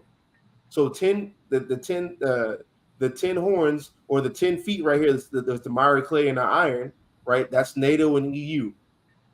So NATO and EU, because that's like the Treaty of Rome, the 10 common markets that came together out of Rome, right? They have to be smoked. They have to be broken down and taken out of power. They're still in power right now. So the kingdom can't exist yet until they're taken out of power. So for somebody to be moronic to say that this has already happened, okay, then why is NATO and EU ruling right now? Why is any derivative of Rome existing right now? Because the kingdom can't exist while they're still in power. That doesn't make any. You don't know what you're talking about then. That's moronic. Keep going. 35. Then was the iron, the clay, the brass, the silver, and the gold broken to pieces together, and became like the chaff of the summer threshing floors. And the wind carried them away, that no place was found for them. And the stone that spoke the image became a great mountain. Became a what? A great mountain. This stone became a great mountain, a big gigantic stone. What? The cornerstone that everybody builds off of, which is Yahweh Shai Mashiach. Keep going. And filled the whole earth. And filled what? The whole earth. And filled the whole earth. Because you know what happens when we get our kingdom and our dominion? Everybody's going to come to us. That's at Isaiah chapter 2. When that mountain of Israel, really that's Micah chapter 4 as well. But when we get established above all the rest of the mountains, everybody's going to come and flow into us to hear the laws, statutes, and commandments. And that starts with Hamashiach Yahweh, dismantling all the rest of these EU, dismantling the EU and all these European structures. So no, the kingdom isn't here yet. It happens after they've been brought out of power. You know, was that Revelation chapter 12? It talks about them falling from heaven. Heavens is rulerships. That's talking about the great red dragon. Who's the great red dragon? The revised Roman Empire. What comes out of the revised Roman Empire? The 10 horns or the 10 toes made out of miry clay and iron. We're living that right now. We're under their rulership to this day right now. So the kingdom has not been set up yet. You don't know the Bible. Go back to Daniel chapter 2, verse 44. 44. Yes, sir. And in the days of these kings shall the God of heaven set up a kingdom which shall never be destroyed. It shall never be destroyed. Let's see who's going to get that kingdom. You get Micah chapter 4, verse 8. Don Waller. Con. You want it right now? Yes, sir. Get Acts chapter 1, verse 6. God, this is the book of Micah, chapter 4, and verse 8. And you, O tower of the flock, the stronghold of the daughter of Zion, unto you shall it come, even the first dominion. Even what? Even the first dominion. That's the rulership. That's the kingdom. The first dominion, that's the chief dominion, right? That's us being above everybody else. That's going to come to Zion. Who is Zion? Israel. Israel is that nation that's going to be ruling the world, be ruling the kingdom. This is the hegemony. This is the hegemony that Christ wanted us to pray for to come very soon. That's that. That's why you see in Acts chapter 1, Peter asking Christ this question. Read this. Acts chapter 1, verse 6. When they therefore were come together, they asked of him, saying, Lord, wilt thou at this time restore the kingdom of Israel? It's the story what? The kingdom of Israel. The kingdom of Israel. Us having sovereignty and rulership. Peter knew this. He knew salvation wasn't for everybody. He knew the kingdom was that everybody was going to take part in the ruling power of the kingdom isn't for everybody. That's why right after Christ died in Acts chapter 1, are we about to be glorified now? Are we about to have this nation that's going to rule forever? Are we going to be set back in our rightful position, which all the prophets prophesied for? He knew this. So for y'all to fix y'all's mouth to say that, oh, Christ taught the apostles that salvation for everybody, or it changed after Christ's death. Why is Peter saying this then? Obviously, he would have to be heavily rebuked then. Oh no, that's for everybody. They could be fellow heirs, right? Misinterpreting what Paul is talking about, right? In Ephesians chapter 2. That's what y'all do, and it's crazy. The easiest way to destroy Christians' ideology is to go to the prophets. Go into the prophets and showing you how the apostles believe in what the prophets say. Just like in Acts where Paul says the way they call heresy is, so do I worship the God and follow the law, statutes, and commandments and believe in what the prophets say. Go to the prophets. Show a time period that goes past our time period and it goes past what Paul said. And show what that picture looks like. Because that picture that's getting painted by the Lord and the prophets and Daniel and Micah and Jeremiah and Isaiah is not what the Christians are painting. It's not. This egalitarian society has never existed and it never will. It just doesn't. Christ wanted us to pray for our hegemony above everybody. Don Juan, give me. You want me to finish? Is there more? Yeah, it's more. Were you in Micah chapter 8? Chapter was it 4 and 8? Chapter 4 and 8. Mm-hmm. God, go ahead. The kingdom shall come to the daughter of Jerusalem. There it is. The kingdom shall come to the daughter of Jerusalem. You see that? So this kingdom is going to be established for the kingdom of God, right? The kingdom of Yahweh's kingdom is going to be established. Israel is going to get this. It's coming to us. It's not coming to you at all. So when y'all try to use the Bible, it's like, how do y'all get away with this? The Lord has to have a strong delusion on people for people to accept your exegesis of the text. A strong delusion. Just like that one dude, the garden tube guy. You saw that live what you did? That you didn't see that live? You know what I'm talking about, Don Waller, but that dude who made a video again about Chief, that white dude. Nah, I didn't see that. I didn't see that live. I didn't see that one. That was cold, bro. He responded to this Edomite who makes a video. He made a video about me. He also made a video about Chief, and Chief responded to that video. Right? It's just like he's just cutting them so effortlessly, just like how we're doing with the understanding that we're given right now. It's like, how are y'all allowed to fix y'all's face to do this? How are y'all allowed to say and teach what y'all believe in? It's crazy. It's absolutely crazy. That's why. Look at this. Malak Yawasab said this. That's why they have to say spiritual Israelites, because like when you read the prophecies, it don't work. Yep. Y'all have to now just try to sneak y'all's way into it. That's the only way for what y'all to believe in to even have any validity at all. It's wild. Now give me Daniel chapter 7. because this is gonna seal it. Daniel 7, verse 13. You give me Micah 4:1. Con, this is book of Daniel, chapter 7 and verse 13.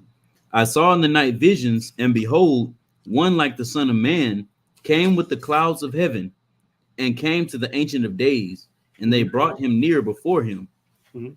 And there was given him dominion and glory and a kingdom, that all people, nations, and languages should serve him.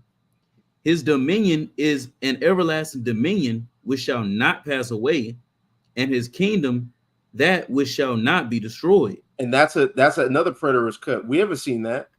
Come. All eyes are going to see that. Revelation chapter 1, all eyes will see him, even those who pierced him. So everybody's going to see that. If I haven't seen that, this hasn't happened. If Don Wall hasn't seen it, or Kamad, or anybody, if anybody haven't seen that, this has not happened yet. But when it does happen, all dominion is going to be given to Christ. All the kingdoms of the world is going to be given to Christ to rule and reign over. And that same power and authority he's going to give to those.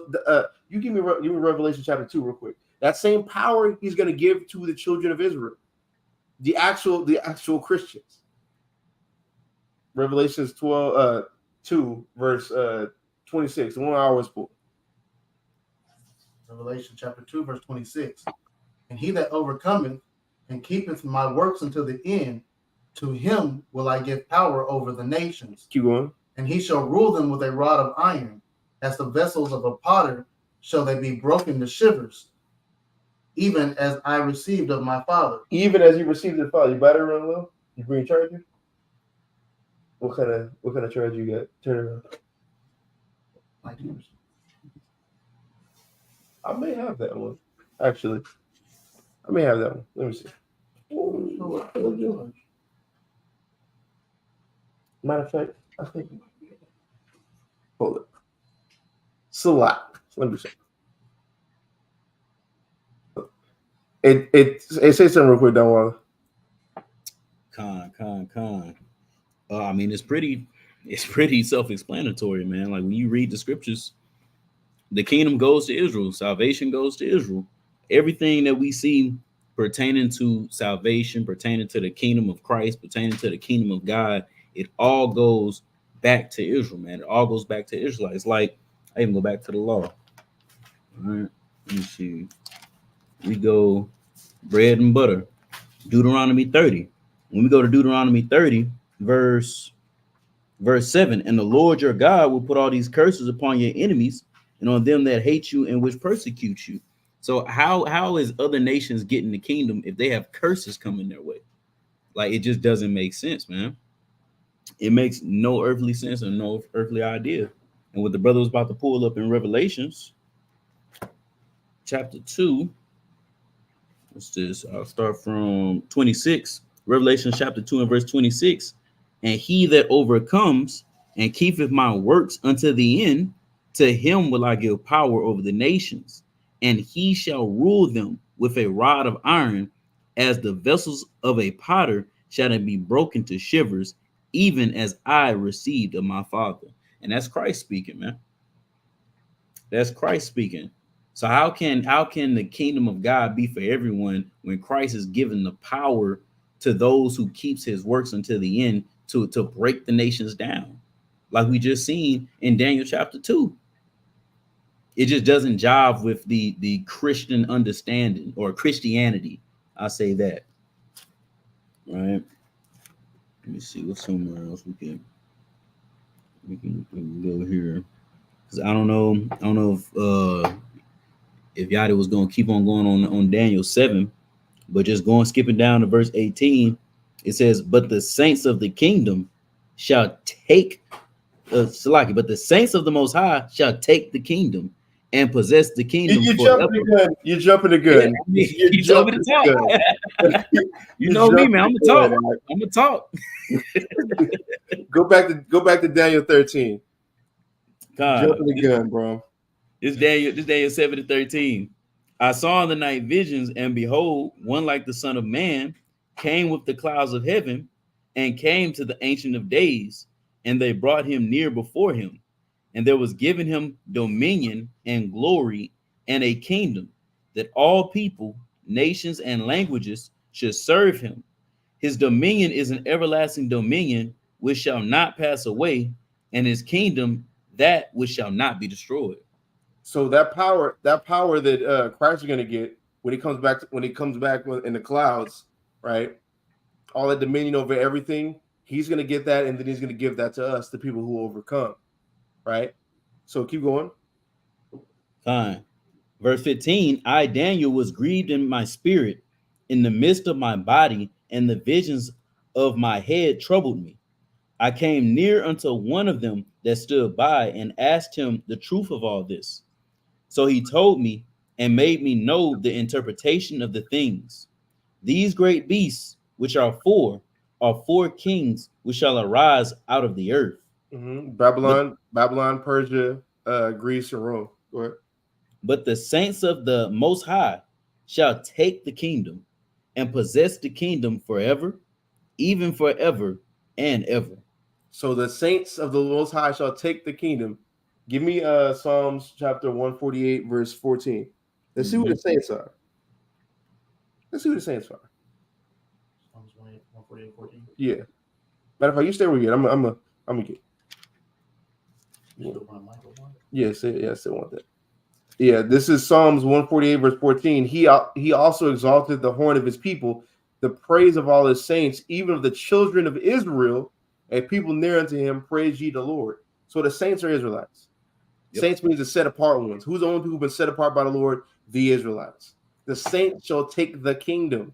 That's the hegemony. That's the rulership and leadership of the world. Right? Keep going to Daniel. Verse 19, then I would know the truth of the four beasts, which was diverse from all the others, exceedingly dreadful, whose teeth were of iron, and his nails of brass, which devoured, break in pieces, and stampled the residue with his feet. That's the Romans. Go ahead. And of the 10 horns that were in his head, and of the other which came up, and before whom 3 fell, even of that horn that had eyes and a mouth that spake very great things, and that's America. That looks more proud than the other ones, right? It's more style than the other ones. The 3 that fell: Britannia, Spain, and France, to make what? America. That's how America. We all 3 of those together came to be, to make America the great. That's that little horn, right? And watch what it says about that little horn. Go ahead. I beheld, and the same horn made war with the saints, and prevailed against them. And prevailed against them until when? Until the Ancient of Days came, and judgment was given to the saints of the Most High. And the time came that the saints possessed the kingdom. The saints then possessed the kingdom. The set apart ones got that hegemony. That's what Yahweh told us to pray for. Pray for the kingdom to come. The Lord's kingdom is coming. When the Ancient of Days came, he sent his son. Judgment was given unto the saints, and then they possessed the kingdom. That's what's happening. That's what we need to pray for. And that same little horn, America, is going to be ruling over us until when? Until the Ancient of Days come. We go to verse 27. Verse 27. And the kingdom and dominion and the greatness of the kingdom under the whole heaven shall be given to the people of the saints of the Most High, whose kingdom is an everlasting kingdom, and all dominions shall serve and obey him. Shall serve and obey him. You see that? That's who the dominion's for. That's who the kingdom's for. That's the hegemony which Christ wanted us to pray for. That's Israelite dominance and supremacy in the world. But for some reason, he died for everybody. You know what I mean? For some reason, he just died for everybody, apparently. Right? Get that in Micah chapter 4, verse 1. Micah chapter 4, verse 1. But in the last days it shall come to pass that the mountain of the house of the Lord shall be established in the top of the mountains, and it shall be exalted above the hills, and people shall flow unto it. And many nations shall come and say, Come, and let us go up to the mountain of the Lord, and to the house of the God of Jacob, and he will teach us of his ways, and we will walk in his paths. For the law shall go forth to Zion, and the word of the Lord from Jerusalem. So in the end times, after that's happened, right, we're going to be exalted above everybody. That's what's happening right with us possessing the kingdom, us having rulership and dominion over the planet, right? Everybody's going to come to us to hear our laws, statutes, and commandments, which shows you the new covenant is it going to be for everybody. As part of the new covenant, the laws are going to be downloaded in your minds, right? So you see people coming to us. We're not coming to nobody else, right? Because we have the new covenant that's downloaded into our minds. Since they don't have it, they have to come hear the laws to actually know how to be righteous, right? Because it's not downloaded into their minds, showing you that the new covenant can't possibly be for everybody. That doesn't work, right? Read verse 3 in Micah. Verse 3. And he shall judge among many people and rebuke strong nations afar off. Mm-hmm. And they shall beat their swords into plowshares, mm-hmm, and their spears into pruning hooks. Nations shall not lift up a sword against nation, neither shall they learn war anymore. And so none of them should learn war anymore. That's world peace. And if y'all want world peace, people always want to say, "I want world peace." If you want world peace, and I'm talking to Edomites, not even just Edomites, all the rest of the Goyim, right? All the rest of the heathen. If you want world peace, go find your nearest Black, Hispanic, and Native American man. Tell that man he's an Israelite, man. That's right. Tell that man he's an Israelite. Tell him he need to repent. He needs to believe in the Son, bro. That's what if you want world peace, and just accept us ruling over you, because you get Isaiah 14. Yeah, you can drop that. Give me Isaiah chapter 14, verse 1. You give me give me Isaiah 60. God. Right, because it says you have to serve and obey. You get this first, Isaiah 60, verse 1. This is the book of Isaiah 60 and verse 1. Arise, shine, for your light is come, and the glory of the Lord is risen upon you. For behold, the darkness shall cover the earth, and gross darkness to people. But the Lord shall arise upon you. The Lord shall arise upon you. The whole world is in darkness. Right? What does that mean?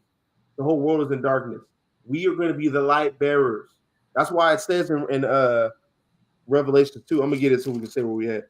Revelation 2 in verse 28. It says, "And I will give them the morning star," right? "And he that have an ear, let him hear what the Spirit saith unto the churches." Or we are going to be the light bearers. Just like how everybody looks at Edom as the people who are the most civilized and have all the wisdom in the world. Everybody's going to look at us like that. We have the light. Y'all are in darkness. That's what we read in Micah chapter 4. Y'all are going to have to come to us, right? Y'all are going to have to come to us to hear the law, statutes, and commandments. Go ahead. But the Lord shall arise upon you, and his glory shall be seen upon you. Mm-hmm. And the Gentiles shall come to your light, and mm-hmm, kings to the brightness of your rising. Mm-hmm. Lift up your eyes round about and see, all they gather themselves together, they come to you. Your sons shall come from far, and your daughters shall be nursed at your side. Mm-hmm. Then you shall see and flow together, and your heart shall fear and be enlarged, because the abundance of the sea shall be converted unto you. The forces of the Gentiles shall come unto you. Yeah, the forces of the Gentiles shall come unto us. That's all your money, your wealth, your power, everything, man. And when you do that, it's gonna come with things, meaning you're gonna have to serve us. Yep. You're gonna have to, and it's gonna be great. It's gonna be bad for you, but it's gonna be great for us, man. It's because you know we're better than you. We're better than you, and you know it, right? Get that in Isaiah 14, verse 1. Stay where you at, Donwalla. Isaiah 14 and 1. For the Lord will have mercy on. Oh, wait, hold up. Jumping the gun. Donwalla, you go to verse 10. Go to verse 10. Isaiah chapter 60 and verse 10. And the sons of strangers shall build up your walls, and their kings shall minister unto you. For in my wrath I smote you, but in my favor have I had mercy on you. But in his favor, he had mercy on us. So let's see what it looks like when he has mercy on the Israelites. Go ahead and get that in Isaiah 14. Isaiah 14 and 1. For the Lord will have mercy on Jacob, and will yet choose Israel, mm-hmm, and set them in their own land. And the strangers shall be joined with them, mm-hmm, and they shall cleave to the house of Jacob. Mm-hmm. And the people shall take them and bring them to their place. And the house of Israel shall possess them in the land of the Lord for servants and handmaids, and they shall take them captives, whose captives they were, and they shall rule over their oppressors. So when it said in Daniel chapter 7, they're going to have to serve and obey him, serve and obey us, really, right? Y'all are going to be cleaving unto the house of Jacob. We're going to take y'all for servant and handmaids, and we're going to rule over our oppressors. That's what this book says. Y'all are reading a different book, right? Y'all reading the Bible, man. You know, right and evil. Y'all reading the Bible. We reading the Bible. Y'all reading the Bible. Y'all reading the bad book. Right? That's what y'all are reading, right? Go back into Isaiah 60. Isaiah 60 and verse 11. Therefore, your gates shall be open continually; they shall not be shut day nor night, that men may bring unto you the forces of the Gentiles, and that their kings may be brought. For the nation and kingdom that will not serve you shall perish. Yeah, those nations shall be utterly wasted. They shall be utterly wasted. If you don't want to serve us, you shall utterly perish. We're going to be pronouncing that judgment. It's going to be good. It's going to be great. Oh, you don't want to come up for the tabernacles? Man, it's unfortunate, man. We're going to just take away that rain. You're going to what? We're going to take away the rain, man. You know, your crops, you know, your mangoes, your apples, all that. It's finished. It's, you know, like Christ said, it's finished. It's finished. Try again next year. Try again next year. Yikes. It's finished, and that's the hegemony Christ prayed for, man. That's what he wants us to go back to that Matthew. Go back to that Matthew. 6 and 10. Yeah. Thy kingdom come, thy will be done in earth as it is in heaven. Give us this day our daily bread. Yeah. And forgive us our debts as we forgive our debtors. So stop right there. Give us our daily bread, right? That's our food. Sustain us. Make sure we have some food to eat. And not only that, forgive us of our transgressions. You even just looking at this prayer that Christ wants us to pray, he wants us to pray for our kingdom and our rulership and our dominion.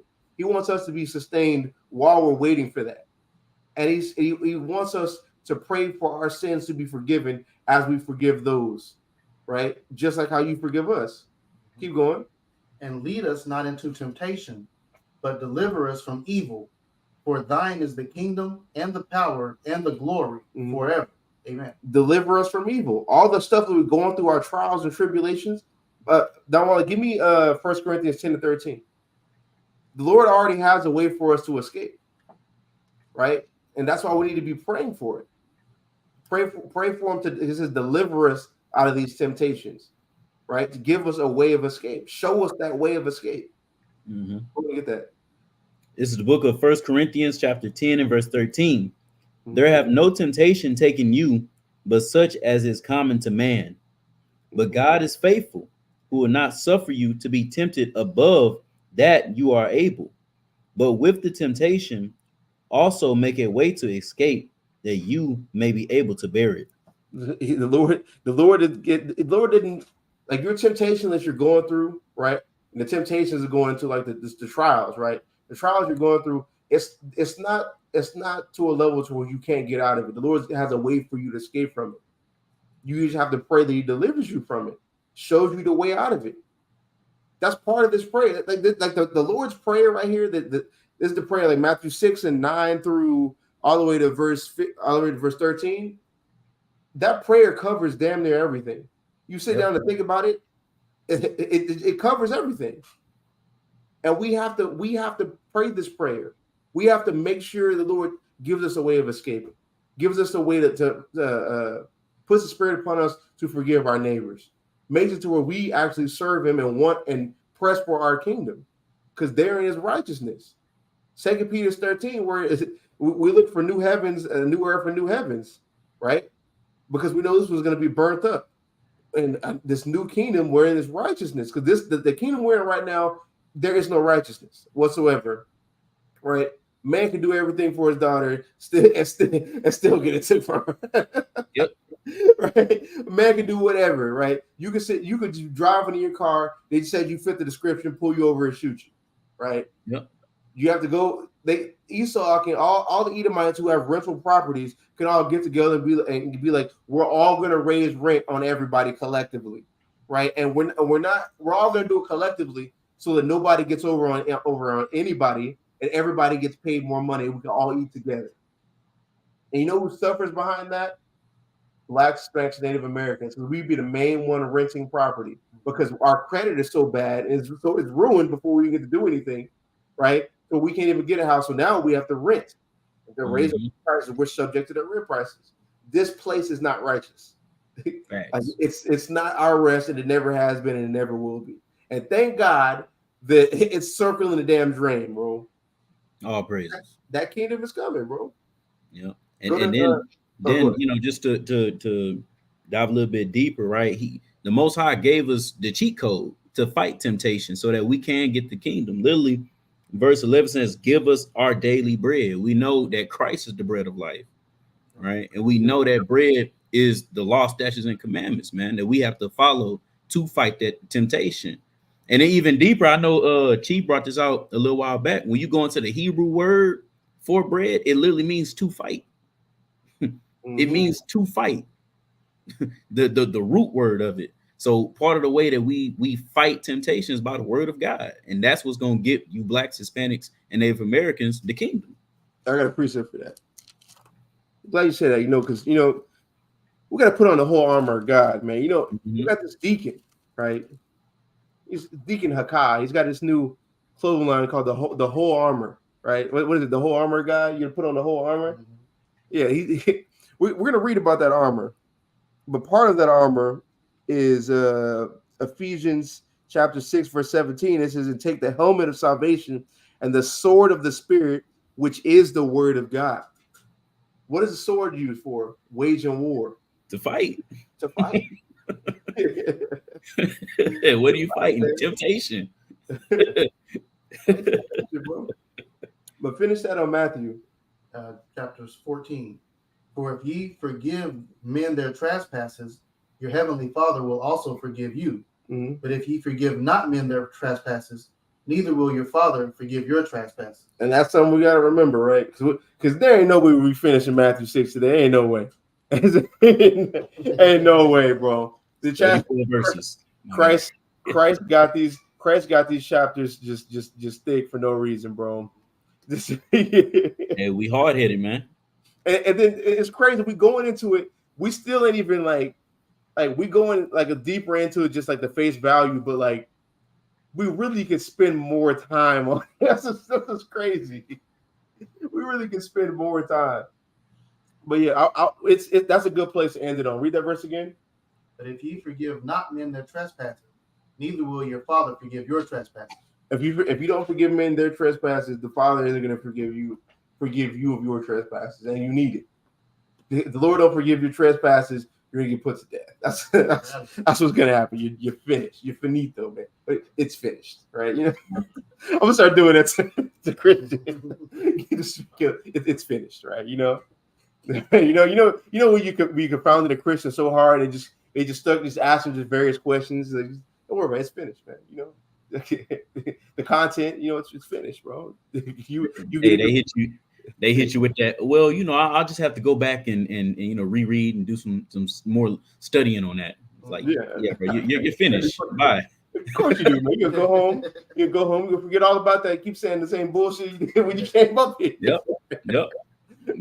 I said, I know. I have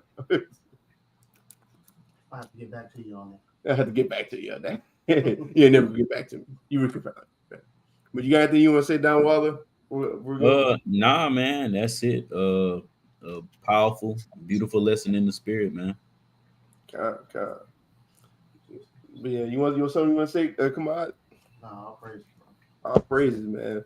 With that, before I say anything, man, like, subscribe, share, subscribe, man. If it be on your heart, right? Cash App Sakari Dallas, right? Cash App Space City, man. That's our Cash App, right? Now ours is Sakari Houston. Cash App Sakari Houston. Cash App Sakari Houston. If it be on your heart, you know we labor in this truth, man. You know, Paul said, if I sow spiritual things, man, I can reap that carnal thing. Right? I'm just playing, man. I'm just. Email or something for people who got questions. Oh, kind of. Everybody got questions. I'll put it in the chat. Sakari. Brother Caesar can ask some questions. You know, we we'll get to that. Sakari Dallas, right? Send questions there. We're trying to get down with the camp. Hit that email, man. Y'all got an email too? Yeah, I'll put it up in here. Yeah, put that in the chat.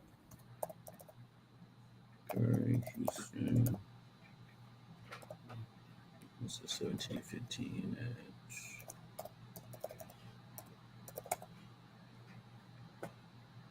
There we go. Yeah, and that's Zakari Houston's email right there. Y'all want to join? Y'all got questions? Y'all got smoke? Whatever, you know. We can get you in, get you out, man. yeah, man.